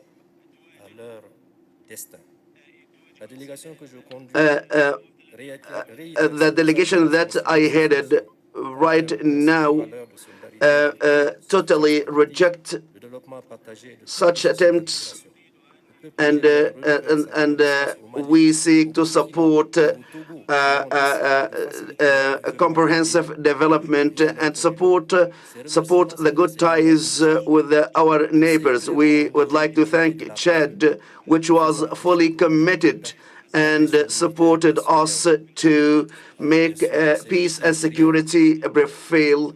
And I would like to conclude my speech by reaffirming that we are grateful to the Kingdom of Saudi Arabia to bring us together in this country. As you know, that my country is a peace-loving country, and I would like to thank you all. And we need to have special interest to fight terrorism, and which countries sponsor such terrorism and provide armies, and which impede peace in my country. Thank you. Thank the Prime Minister of Niger. I give the floor to the President of Mauritania to deliver his speech. In the name of God, most gracious, most merciful, and peace and blessing on our Prophet Muhammad, His Majesty, Custodian of the Holy Mosque, Salman bin Abdulaziz, His Royal Highness, Prince Mohammed bin Salman bin Abdulaziz, Crown Prince and Prime Minister, Your Excellency, Heads of State, the African continent, Your Excellency Dr. Moussa Faki, Chairperson of the African Union Commission, Your Excellencies, respected audience, ladies and gentlemen. First, I would like to express my deepest thanks and gratitude to the custodian of two holy mosques, King Salman bin Abdulaziz, and to His Royal Highness Prince Mohammed bin Salman, Crown Prince, Prime Minister, for taking this initiative to convene this summit, which actually indicates their wisdom and insight and exploring the future. That's why we express our thanks. to the warm hospitality accorded to us since we arrived in the kingdom. I would like also to commend my colleagues, the African heads of state, for attending this summit, which actually is signals their keenness on partnership with the Kingdom of Saudi Arabia. This convention of this Saudi African summit, in the context of the current situation in the world, which is very complicated and quite dangerous, actually is very indicative of our need to development and partnership, and also the coordination between us in all fields. The most daring forms of coordination today is to join ranks and take a common stand against what is afflicted on the Palestinian people in terms of genocide, mass killing, slaughtering and genocide for children, women, besiege and blockade for the Palestinian people consistently. That's actually, this dictates by our conscience, and also dictated by the international laws, and also dictated by our Arab culture, based to reject and deny all forms of injustice, is actually to head off and confront all these atrocities. Your Highness and Your Excellencies, ladies and gentlemen, what the kingdom enjoys in terms of its religious status and its geostrategic position, with its leading role in the political and the international arena in supporting sustainable development, makes the kingdom actually is a leading and part and parcel partner, especially for the African countries. The Africa actually is an open investment place for a promising land, due to the fact that it has this all potential in terms of human resources, natural resources, and its vital readiness in achieving its Agenda 2063 and building the sustainable development. All this development stands in the context actually will boost the partnership with the Kingdom of Saudi Arabia, and this will, of course, will create opportunities for development projects in many avenues, especially the infrastructure, renewable energy, and digitization, and other areas. And this positive partnership actually reflects the cordial ties, the close ties between the Kingdom of Saudi Arabia and the African countries, and also the mutual keenness and interest to face all these challenges facing them in terms of economy, in terms of politics. Your Royal Highness, Your Excellencies, ladies and gentlemen, actually, what brings in common between the Mauritanian Republic with the Kingdom of Saudi Arabia in terms of all the deeply rooted ties, into historical ties, it's quite actually beyond count. All these ties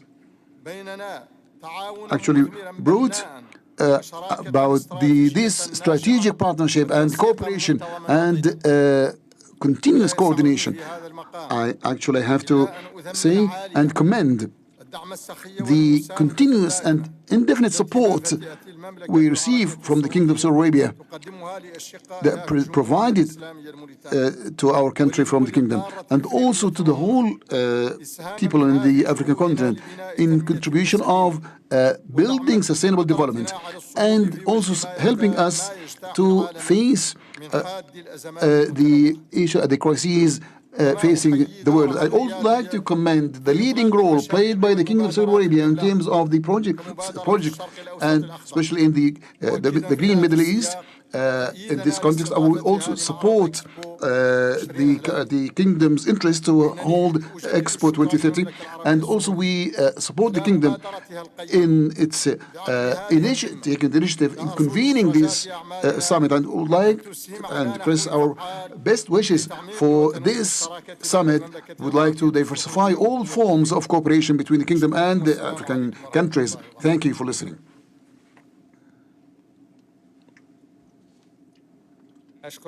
Well, I thank the President of Mauritania for his speech, and I give the floor, give the Prime Minister of Mauritius the floor, Dr. Mohammed Anwar Hosnu, to deliver his speech.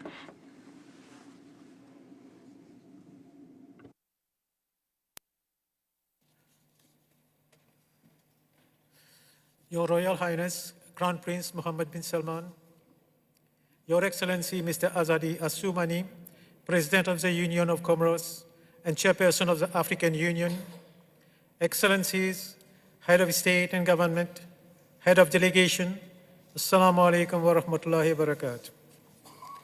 Allow me at the outset to express my deepest gratitude and sincere appreciation to His Majesty King Salman bin Abdulaziz, custodian of the two holy mosques, and to His Royal Highness Crown Prince Mohammed bin Salman, Prime Minister of the Kingdom of Saudi Arabia, for the excellent arrangement made as host country for this important conference, the first African-Saudi Summit.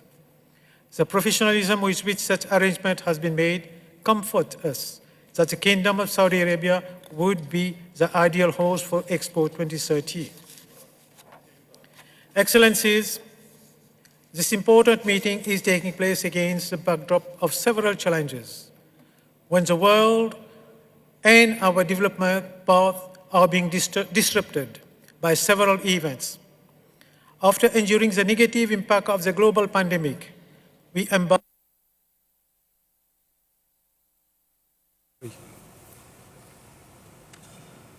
which itself became mired by other crises, including the ongoing conflict in several parts of the world, and recently, the escalation of the Palestinian conflict, particularly in Gaza, which has very quickly become a humanitarian tragedy. Aside from the gross human rights violations, these disruptions are seriously affecting the supply chains globally. The humanitarian tragedy unfolding in Gaza cannot leave us impassive, and any such attitude on our part shall violate our own commitment to the international rule of law and our adherence to international humanitarian and peace instruments.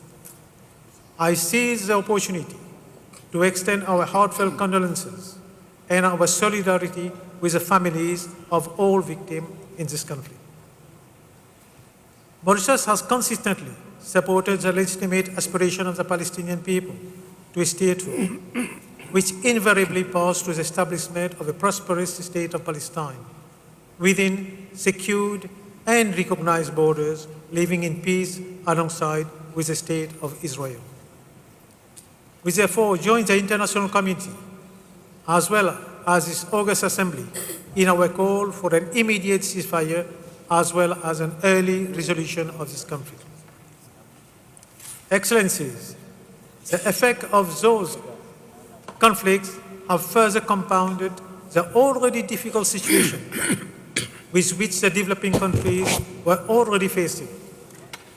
The disruption have slowed the growth in most African countries, and urgent joint action is therefore needed.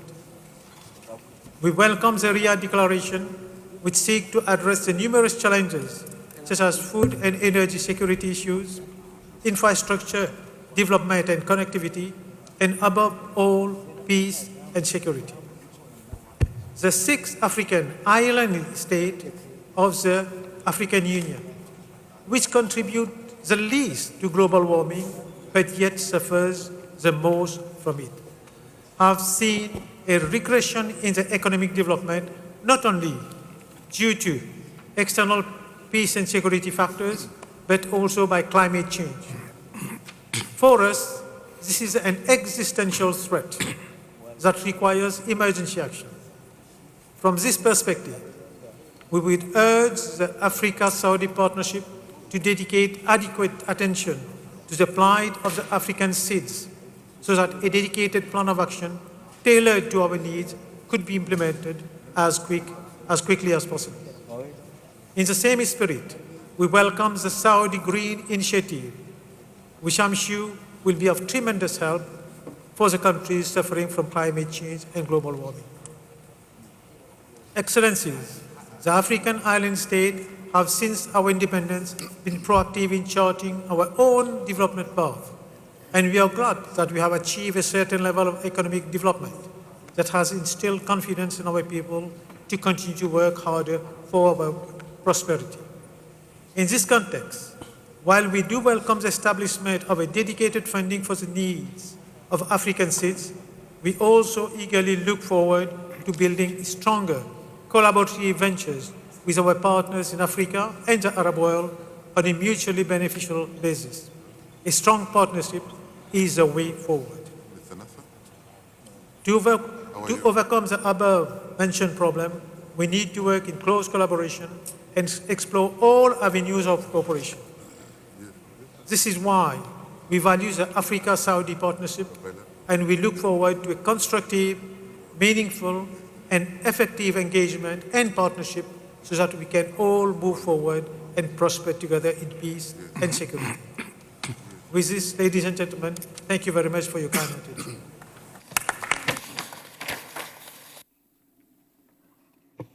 أشكر معالي على كلمته. His Excellency for his speech.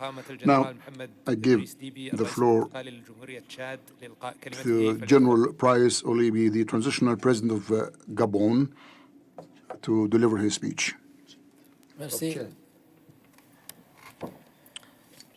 Son Altesse le roi Suleiman bin Abdelaziz, serviteur des deux saintes mosquées,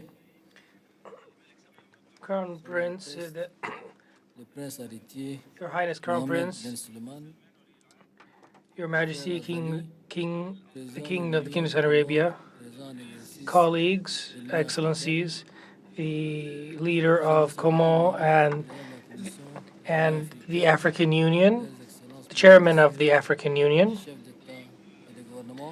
distinguished guests, highnesses, excellencies, leaders of states, and the heads of delegates. After your permission, I would like to, before I start my speech, I would like to have a moment of silence for the Palestinian casualties.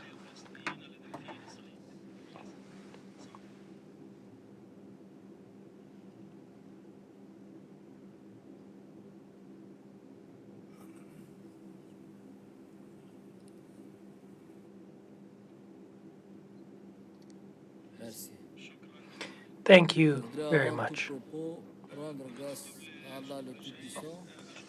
First and foremost, I'd like to thank Allah, God, for allowing us to be here at this historical summit in the city of Riyadh, and I would like to express my thanks to the custodian of the two holy mosques and His Royal Highness Crown Prince Mohammed bin Salman for organizing this summit in the Kingdom of Saudi Arabia.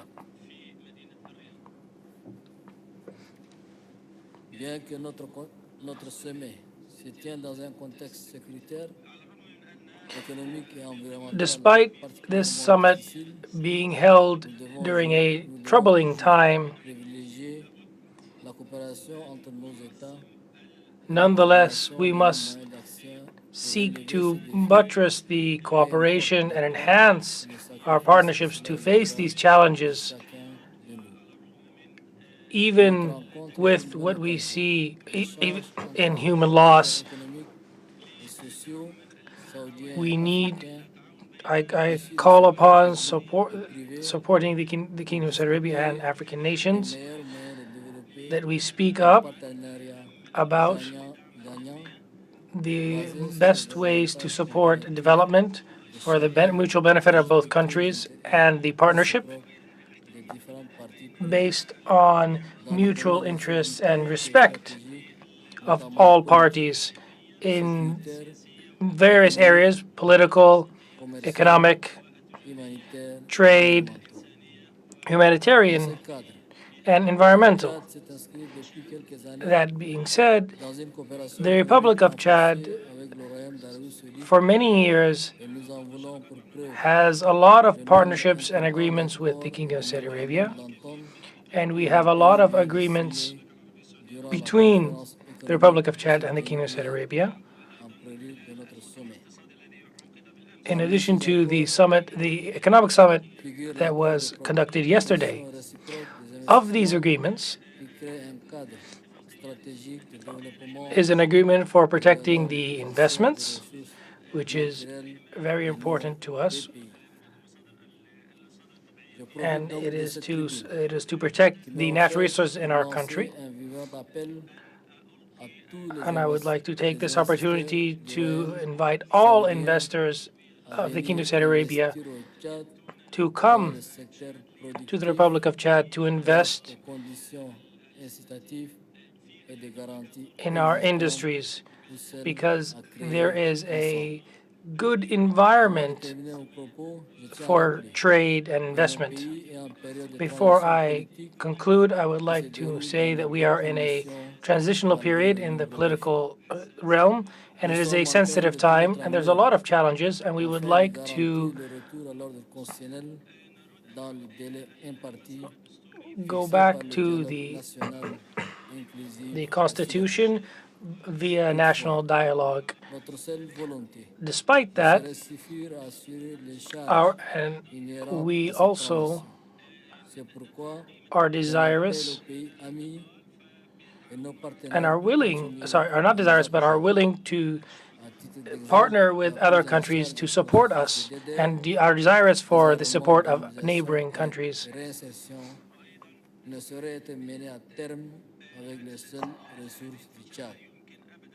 Moreover, this period cannot be resolved without the support of our friends and our fraternal fraternal nations, because partnership is very important at this time.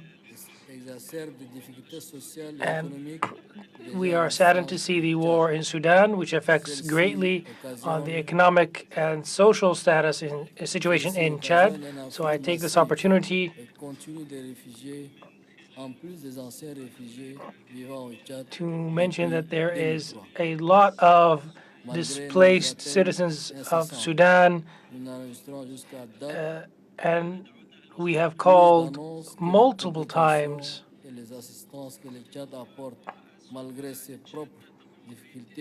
to resolve the issue, and Chad is providing the necessary support. However, this support is not enough to rectify the situation and to sustain all of these displaced peoples, and we are requesting your support to face these situations. And the current aid that we are receiving is not enough. And it is important that we do not leave anybody on our land that does not have the necessary and requisite protections. I would also like to note our appreciation to the custodian of the two holy mosques and His Royal Highness Crown Prince Mohammed bin Salman and the government of Saudi Arabia and its people for their comprehensive support in every visit we have had to this friendly nation, and I thank you all for the warm welcome and your understanding. Thank His Excellency for the speech. Now I give the floor to His Excellency General Brice Oligui, the Transitional President of Gabon, to deliver his speech.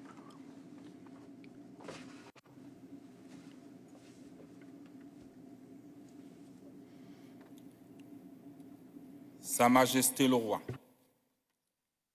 Salman Ben Abdelaziz Custodian of the two holy mosques, King Salman bin Abdulaziz, Your Royal Highness, Crown Prince, Prince Mohammed bin Salman bin Abdulaziz,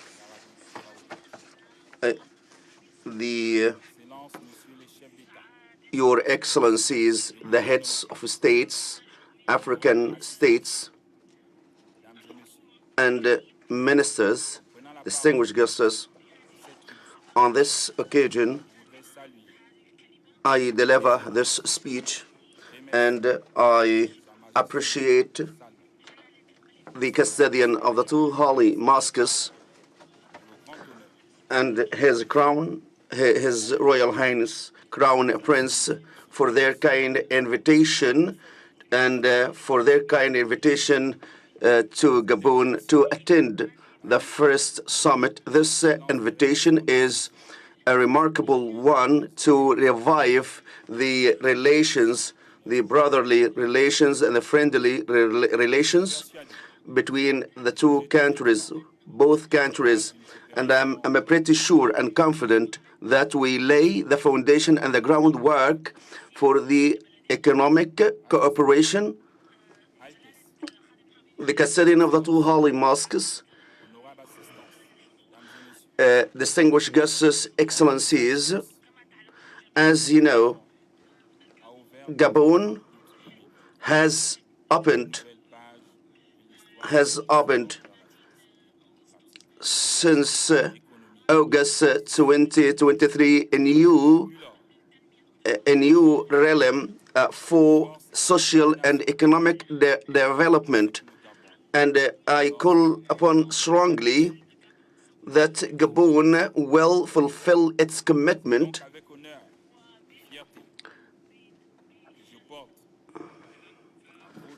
and with the big honor, I would like to draw your attention that the World Bank and IMF will respect our sovereignty, and for the Saudi Development Bank and the debts that for the French group has been estimated, and the debt for the Saudi Development Bank and for the Islamic Bank, we have fulfilled such debts. So within 2 months, we have maintained our reputation with the international partners, and Gabon is one of the fast-growing economy in the region, and we have created conducive and favorable environment for investment. Ladies and gentlemen, distinguished guests, regarding the Palestinian crisis, Gabon is expressed deep concern of this grim situation, and we support and advocate upholding of international laws, because war wouldn't be a means of putting an end to the dispute. And we maintain our situation and position, which is two-state solution coexisting in peace and prosperity, and within the borders recognized by international instruments and international conventions. And I would like to express the agreement and the support of Gabon for the candidacy of the kingdom for Expo 2030. And I express my hope that this summit will open new era of cooperation between the two countries regarding the infrastructure, industry, and the progress in different venues of developments. I hope that this summit will achieve success, and Allah the Almighty will guide us and help us to achieve what is in the best benefit of our two nations. Thank you. I thank His Excellency. Now, I give the floor the President of Malawi to deliver his speech.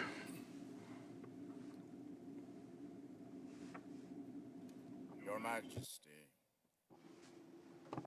Salman bin Abdulaziz Al Saudi, custodian of the two holy mosques, King of the Kingdom of Saudi Arabia, Your Royal Highness, Prince Mohammed bin Salman Abdulaziz, the Crown Prince and Prime Minister of the Kingdom of Saudi Arabia, Your Excellency Azali Assoumani, President of the United Republic of the Comoros and Chairperson of the African Union, Your Excellencies, Heads of State and Government, Your Excellency, Secretary General of the League of Arab States, Your Excellency, Chairperson of the Commission of the African Union, Excellencies and all heads of regional organizations, distinguished guests, ladies and gentlemen, we gather here at a critical inflection point in the history of global diplomacy. As such, the timing of this inaugural Saudi-Africa summit could not be more appropriate. And so I congratulate His Majesty Salman bin Abdulaziz Al Saudi, custodian of the two holy mosques and sovereign of the Kingdom of Saudi Arabia, His Royal Highness Prince Mohammed bin Salman Abdulaziz, the Crown Prince and Prime Minister, as well as the government and the people of the Kingdom of Saudi Arabia, for the vision to organize this important summit and for the exceptional hospitality you have accorded us here in Riyadh. Just 2 borders north of us, an armed conflict rages on, causing misery to thousands of innocent civilians, raising global tensions, and requiring an urgent resolution from cooler heads that know how to broker peace. One such agent is the Kingdom of Saudi Arabia, which has already proven itself instrumental in maintaining international peace and security in this region, and has a long track record of peacefully gathering millions of people from all over the world in celebration of a treasured religion whose followers greet everyone with a pronouncement of peace. The Kingdom of Saudi Arabia is therefore a strategic partner for Africa in pursuit of the African Union's Agenda 2063, the Africa we want, whose 7 aspirations include the desire for a peaceful and secure Africa that practices peace within its region and promotes peace everywhere. This summit is a rare opportunity for Africa and the Kingdom of Saudi Arabia to build an alliance for peace on the bedrock of the history, the heritage, and hopes they share in common. For peace is the only context in which global development and prosperity thrive.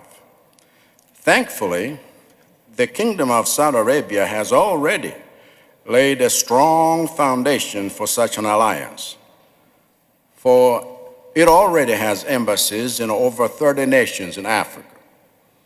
In the case of Malawi, diplomatic relations with Saudi Arabia have existed since 1999, growing from strength to strength and bearing much fruit.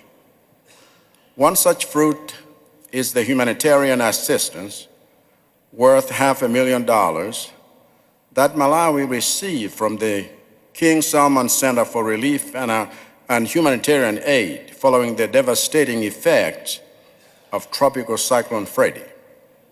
Another is the ongoing development of Malawi's infrastructure by the Saudi Fund for Development, as is the case in other African countries.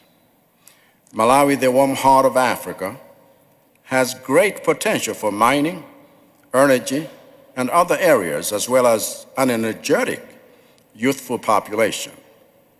As such, the partnership between Malawi and Saudi Arabia will unlock endless socioeconomic possibilities for my country and Africa.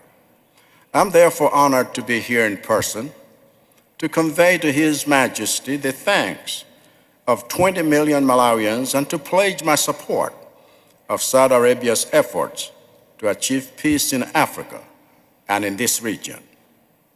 Shukran jazilan. أشكر فخامته على Thank كلمته. you for the speech. And now I give the floor to Dr. Mohammed Yusuf, the chairman of the Libyan Transitional Council, to deliver his speech. صاحب السمو الملكي الأمير The most merciful, His Royal Highness Prince Mohammed bin Salman bin Abdulaziz, Crown Prince, Prime Minister,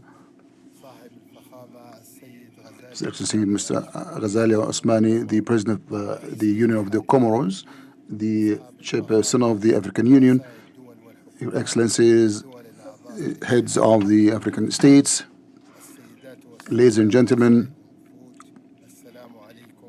peace be upon you. It's my pleasure actually to express my deepest thanks and gratitude to the custodian of the Holy Mosque, King Salman bin Abdulaziz, and to the Kingdom of Saudi Arabia, its leadership as well as its people, for the warm hospitality accorded to us since our arrival. Ladies and gentlemen, we appreciate the initiative launched by our brothers in the Kingdom of Saudi Arabia to convene for the first Saudi African Summit, which we hope that it was going to help build economic cooperation between the Africa and the Arab world, due to the fact that the kingdom has so much potentials and also because for its leading role. And generally, the Arabian African partnership, especially with the Kingdom of Saudi Arabia, is going to be the one that has the most promising in the future, because due to the geographical and geopolitical potentials, actually it can be described as a natural partnerships that goes back to all times in history for the caravans coming from Yemen and the Arabian Peninsula to the eastern coast of Africa and to Ethiopia, and also for the trades in that time, those times. That left, of course, the best impact, especially the migration by the Prophet's companion from this country to Ethiopia, as well as to the Great Sahara, Sub-Sahara, that bridged the gap between the north and the south and central parts of Africa, and these ties are built. Tying the Arabs in Africa as well as in the Kingdom of Saudi Arabia are actually translated in also and supported by all the potential in terms of the natural resources and the energy sources in Africa that necessitates and dictates these partnerships between us, that's going to be the least costly in terms of financing and also least risky, and also the most likely sustainable sources compared to other partnerships in Africa, because of the close human ties and the level of the partnership and cooperation between us. And we have to make use of these partnerships for having a Saudi investments in Africa and different contributions in most of the African countries. We would like to take this opportunity to say that the kingdom actually has been a leading role in enhancing the partnership in the African Arab partnerships through convening establishing the Arab African Trade Organization, and also to develop the infrastructure that will reflect actually the levels of trade ties and building development projects that will achieve the mutual interest in terms of food security, mining, the transformation industries, and all the projects of interest to the Arabs and African, also for its contribution to the Islamic banks and the Arab Fund for technical support to African countries that achieve the mutual interest in the Arab as well as in the African world. Of course, we are working hard to achieve and enhance all these partnerships at the level. The African Union took strides in establishing financial institutions like the African Central Bank and the African Fund, as well as the African Investment Fund, that taking Libya as its headquarters, and the establishment of the Free Trade Area region, and unlock other initiatives that are expected to achieve all the African integration with the Arab world and enhance the level of its preparedness of the African Union as a strategic partner in this concern. Well, we call upon all the member states to take decisions and measures to safeguard and push and support the financial institutions and deal and remove all the impediments in the way. We hope that we meet in the near future in the Arab Summit to build on the success of this summit and maximize its results and take it as a springboard to our cooperation in the future. We would like to stress that we are against all the Israeli aggression against the Palestinian people in Gaza, women and children alike. And then also in the West Bank, we would like to stress here that we denounce the Zionist aggression against the Palestinian people. We would like to express our thanks to our brothers in the Kingdom of Saudi Arabia and our colleagues, the heads of states in the African continent and the member states of the African Union. Thank you for listening.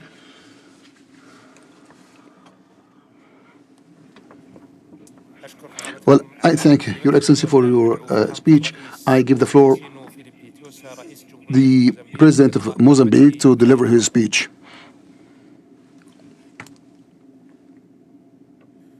Muito obrigado, Presidium. Sua Majestade o Rei Salman bin Abdulaziz Al Saud, guardião das duas mesquitas sagradas.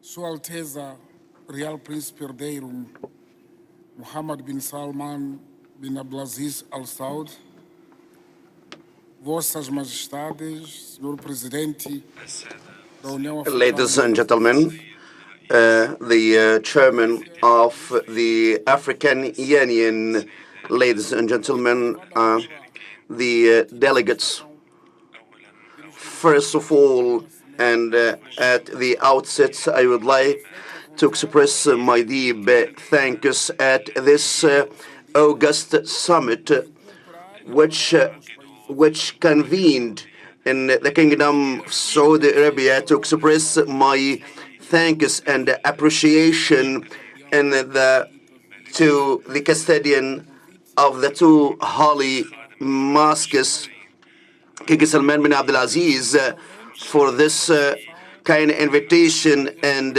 opportunity and warm hospitality and welcome, and what has been done and provided to us since our arrival to Riyadh city. We express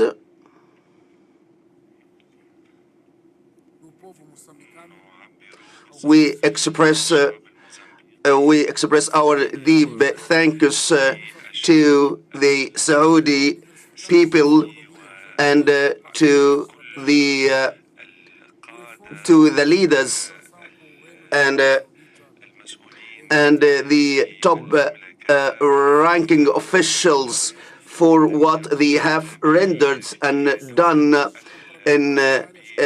for us in Mozambique, and for our country is rich in natural resources farming activities, energy. The initiative launched today is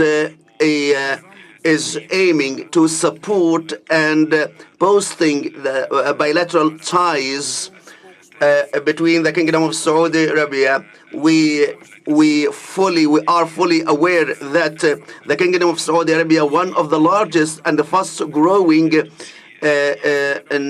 growing economy, and especially in investment in Africa. And I would like to express deep thanks for the concerted efforts and exerted efforts.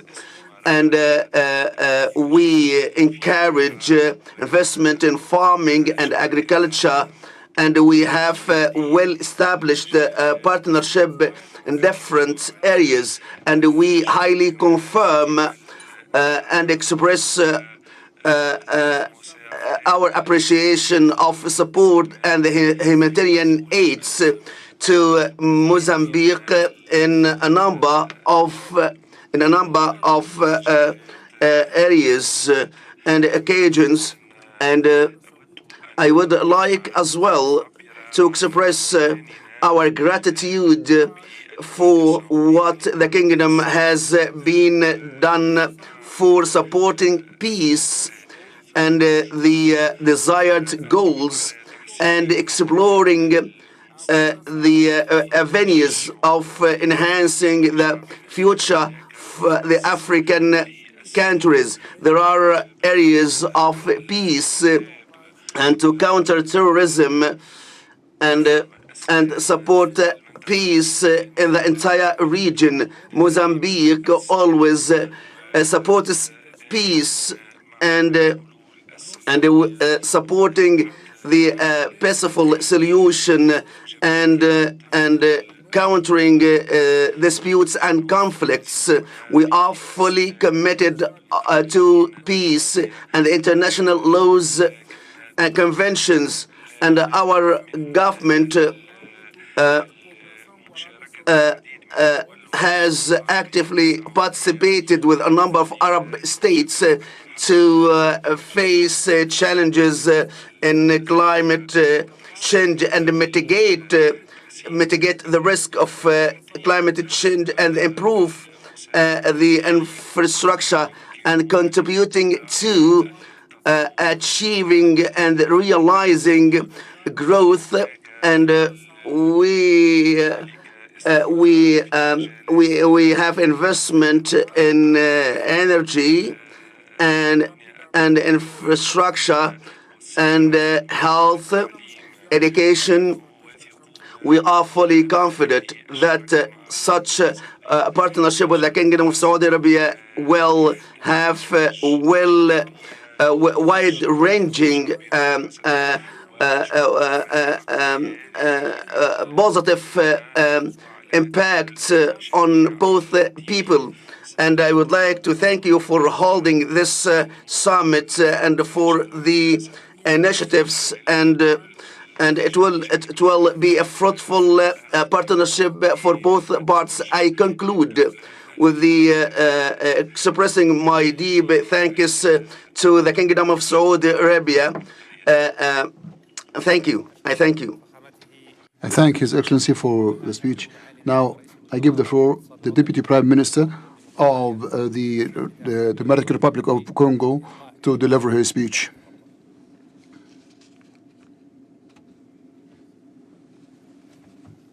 Sa Majesté serviteur des deux saintes mosquées, le roi Salman Abdelaziz, Son Altesse royale le prince Mohammed Ben Salman,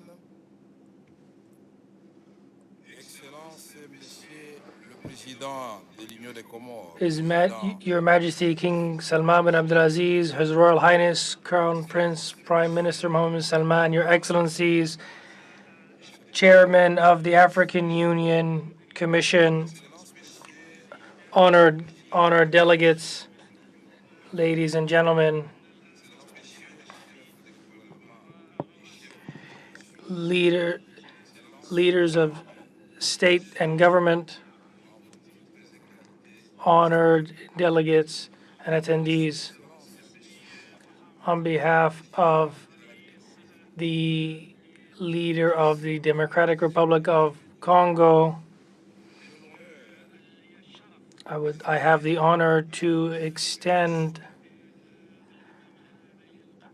to this historic summit, and on behalf of the people of the Congo and on my own behalf, I would like to extend and express my extreme gratitude to His Majesty King Salman bin Abdulaziz, the King of Saudi Arabia, and his representee, His Royal Highness Crown Prince Mohammed bin Salman, Prime Minister, and we thank them for inviting the Congo to this summit and for their warm welcome accorded to my delegate here in Riyadh. I would also like to thank the people of Saudi Arabia on behalf of all of the people of Congo. Your Excellencies, heads of state, please allow me to discuss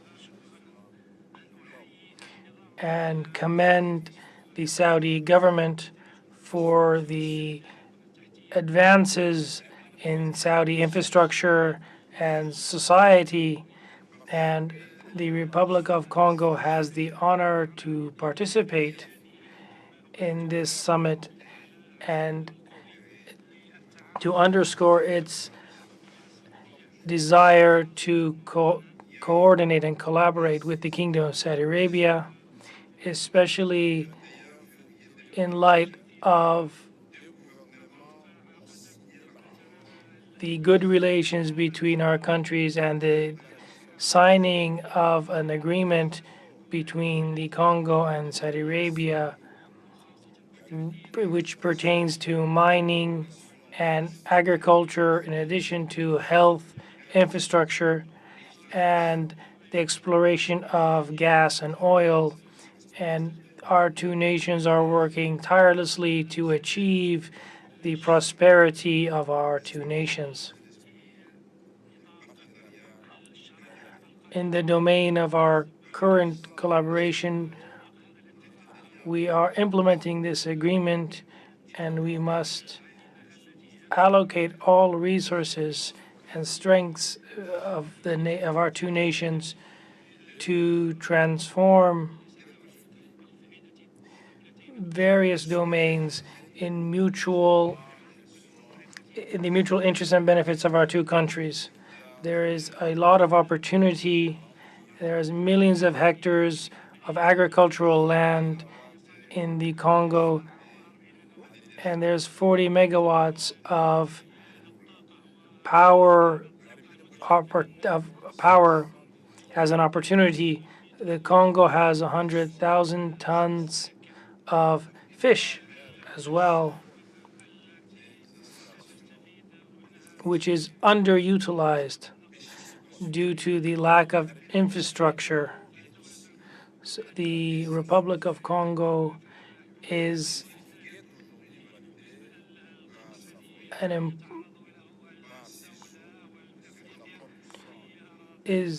very aware of the threats to the African continent, to their land and the waters.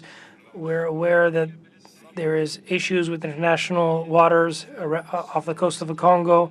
We have 9 neighbors. We have 130 million displaced individuals. The vision of our president is one that is crystal clear, that calls for collaboration and for us to develop our country hand in hand. Africa must love Africa, and we must put our weapons aside. East, whether it's in the east, west, center, or south of Africa, and especially in the Republic of Congo, the people of Congo have lost more than 10 million of its people since the 1970s, and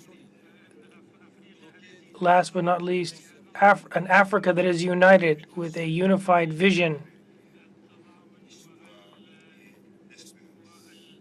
is one of hope and prosperity. Gentlemen, Excellencies, Your Highnesses,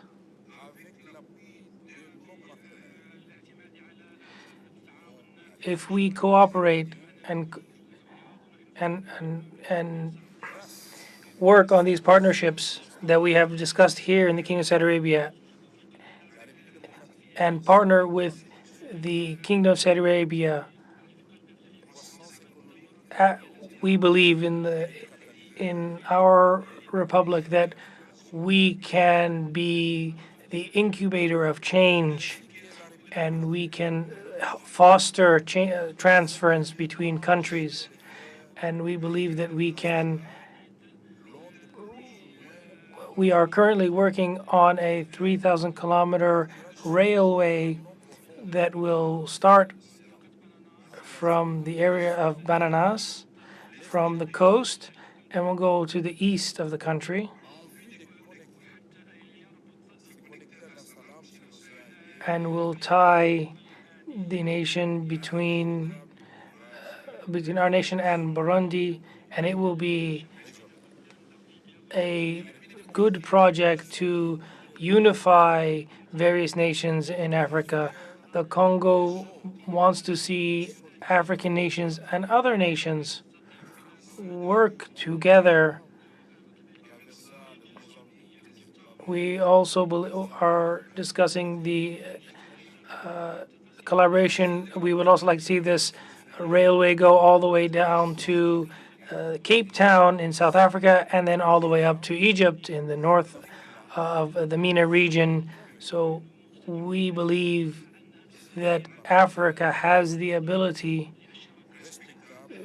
through partnerships, to achieve great things. And the Republic of Congo is committed to developing a dam that is capable of generating 40 megawatts of power and support agriculture in order to facilitate Congo's ability to achieve food sovereignty and food security. And we also want to establish a group of a large number of hospitals to help our youth, who are our future, and to be able to provide economic stability. I would like to end my comments in closing by discussing the issues in our country. In the 19th of November of this year, in this month, there was a campaign or election in my country for the presidency, and a legislative process as well that will start on the 20th of December, at the end of this year. But unfortunately, the nation, especially in the Masisi and Durukturu areas, were not able to participate in these elections because of the conflict in those regions. Therefore, from this summit, I would like to call upon all the countries of the African nations in attendance here in this Saudi African summit, and to the leaders of the Saudi nation to use all of their abilities and their resources to support what is happening in Uganda and Rwanda, so that we can have peace in the east of Congo, and for us to work to create a zone that is not a zone of war, but is a zone of peace and prosperity. And because Allah has granted this area with vast resources, and these areas will be extremely happy to see peace and stability on the horizon. and an end to this war. And Rwanda, Uganda, and the Congo have no benefit to these wars, and none of these countries will be victorious.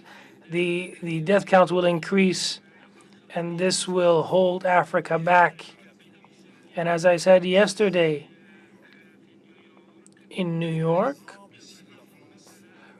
we need to take France and Germany as an example. They used to be at war, and now they are partners.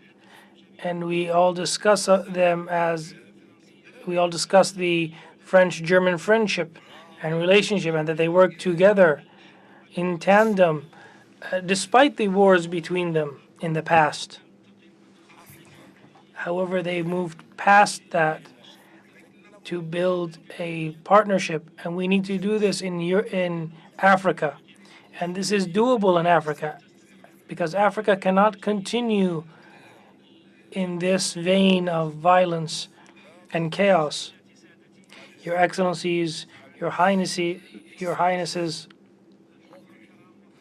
attendees, in closing, it is clear that the Republic of Congo, due to the resources and the abilities that I talked about, is a large area of potential. And we believe that we are ready to collaborate with the rest of Africa and international countries. And on behalf of the President of our nation, that we have performed all necessary reforms to ensure that that we foster a climate of cooperation that fosters trade and provides all facilities for economic development, and to provide all solutions necessary for the development of partnerships with the Kingdom of Saudi Arabia, as per the agreement signed between the Republic of Congo and the Kingdom of Saudi Arabia. And we call for the funding of these projects so that we can overcome the wars and the issues of the region. Excellencies, delegates, I would also like to express my gratitude to His Royal Highness and thank him for his personal generosity and hospitality. And I request that the Kingdom of Saudi Arabia supports those peoples that have been forcefully displaced and are in a very bad situation.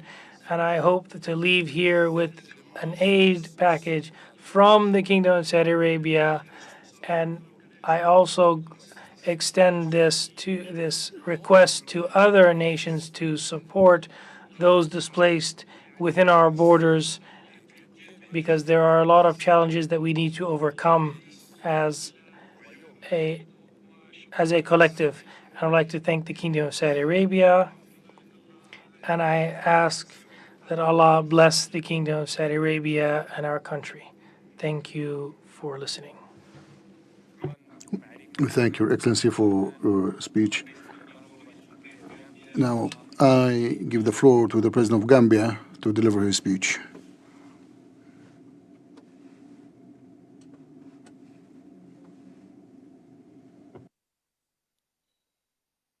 Your Majesty, King Salman bin Abdulaziz Al Saud, custodian of the two holy mosques, Your Royal Highness,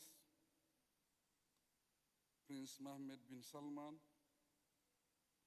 Abdulaziz Al Saud, Crown Prince and Prime Minister, Excellencies, Your Excellency, the custodian of the two holy mosques, President of the United Republic of Comoros and Chairperson of the African Union, Your Excellency, Chairperson of the African Union Commission, Honorable Ministers, distinguished guests, while acknowledging the honor of addressing this summit, I applaud the efforts we have made to sustain the excellent fraternal ties between the Kingdom of Saudi Arabia and the Gambia. Our laudable and mutually beneficial consultative and cooperation initiative clearly manifests this. Our shared values have cemented our relations as members of many global and regional organizations to uplift human dignity and improve our socio-economic environment. Through such networks, we continue to renew our commitment to the cause of humanity, peace, and stability. In this respect, we thank the Kingdom of Saudi Arabia for their numerous humanitarian interventions in the Gambia and invaluable contributions to the welfare of our people. In particular, we thank the Kingdom for all the funding we receive through the Saudi Fund for the development to host the 15th OIC Summit in the Gambia. I must at this summit reiterate our continued solidarity with the Kingdom to confront threats against its sovereignty and security. Also, we support their efforts to normalize relations with their neighbors. As peace-loving countries, the Gambia and Saudi Arabia share a similar vision for global peace. We thus commend the Kingdom for their peace endeavors in Sudan and appreciate the evacuation to Jeddah of Gambian nationals trapped in Khartoum at the outbreak of the conflict. Mr. Chairman, following the air transport services and bilateral cooperation signed between our two countries, the Gambia looks forward to new openings to boost our relationship through agreements on avoidance of double taxation and recruitment of public and domestic workers. In addition, signing a memorandum of understanding on exemption of visa for Saudi nationals will further enhance travel and investment opportunities in the Gambia. Like the Kingdom under its Vision 2030, the Gambia government is prioritizing such sectors as agriculture, the digital economy, and tourism to achieve the sustainable development goals. Additionally, to attract more domestic and foreign direct investments, we have legal frameworks that guarantee the protection of investments and businesses in the Gambia. Mr. Chairman, hosting the Saudi Africa Summit in Riyadh indicates commitment to the development and aspirations of Africa. I hope the summit will build on the foundation already laid between the Kingdom of Saudi Arabia and the continent, and will take full advantage of the African Continental Free Trade Area Initiative. We expect that it will also unlock the potential of millions of people to contribute to the continent's sustainable economic development goals. Mr. Chairman, the Gambia supports the UN resolution calling for the unconditional ceasefire and release of all hostages.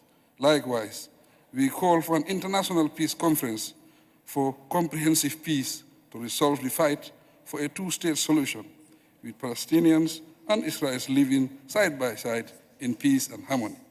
Meanwhile, we wish our Palestinian brothers and sisters victory in their quest for sovereignty and full independence. Finally, I express sincere gratitude and appreciation to the custodian of the two holy mosques, His Majesty King Salman bin Abdulaziz Al Saud, and the Crown Prince and Prime Minister, His Royal Highness Prince Mohammed bin Salman, for their exceptional hospitality. Long live the Saudi-Gambia relations, long live Saudi-Africa friendship and cooperation. I thank you.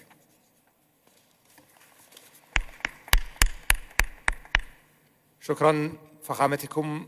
والآن أصحاب الفخامة والمعالي We have now the draft declaration roadmap of Saudi-African cooperation. If you have no comment I would like to announce its approval if there is no comment.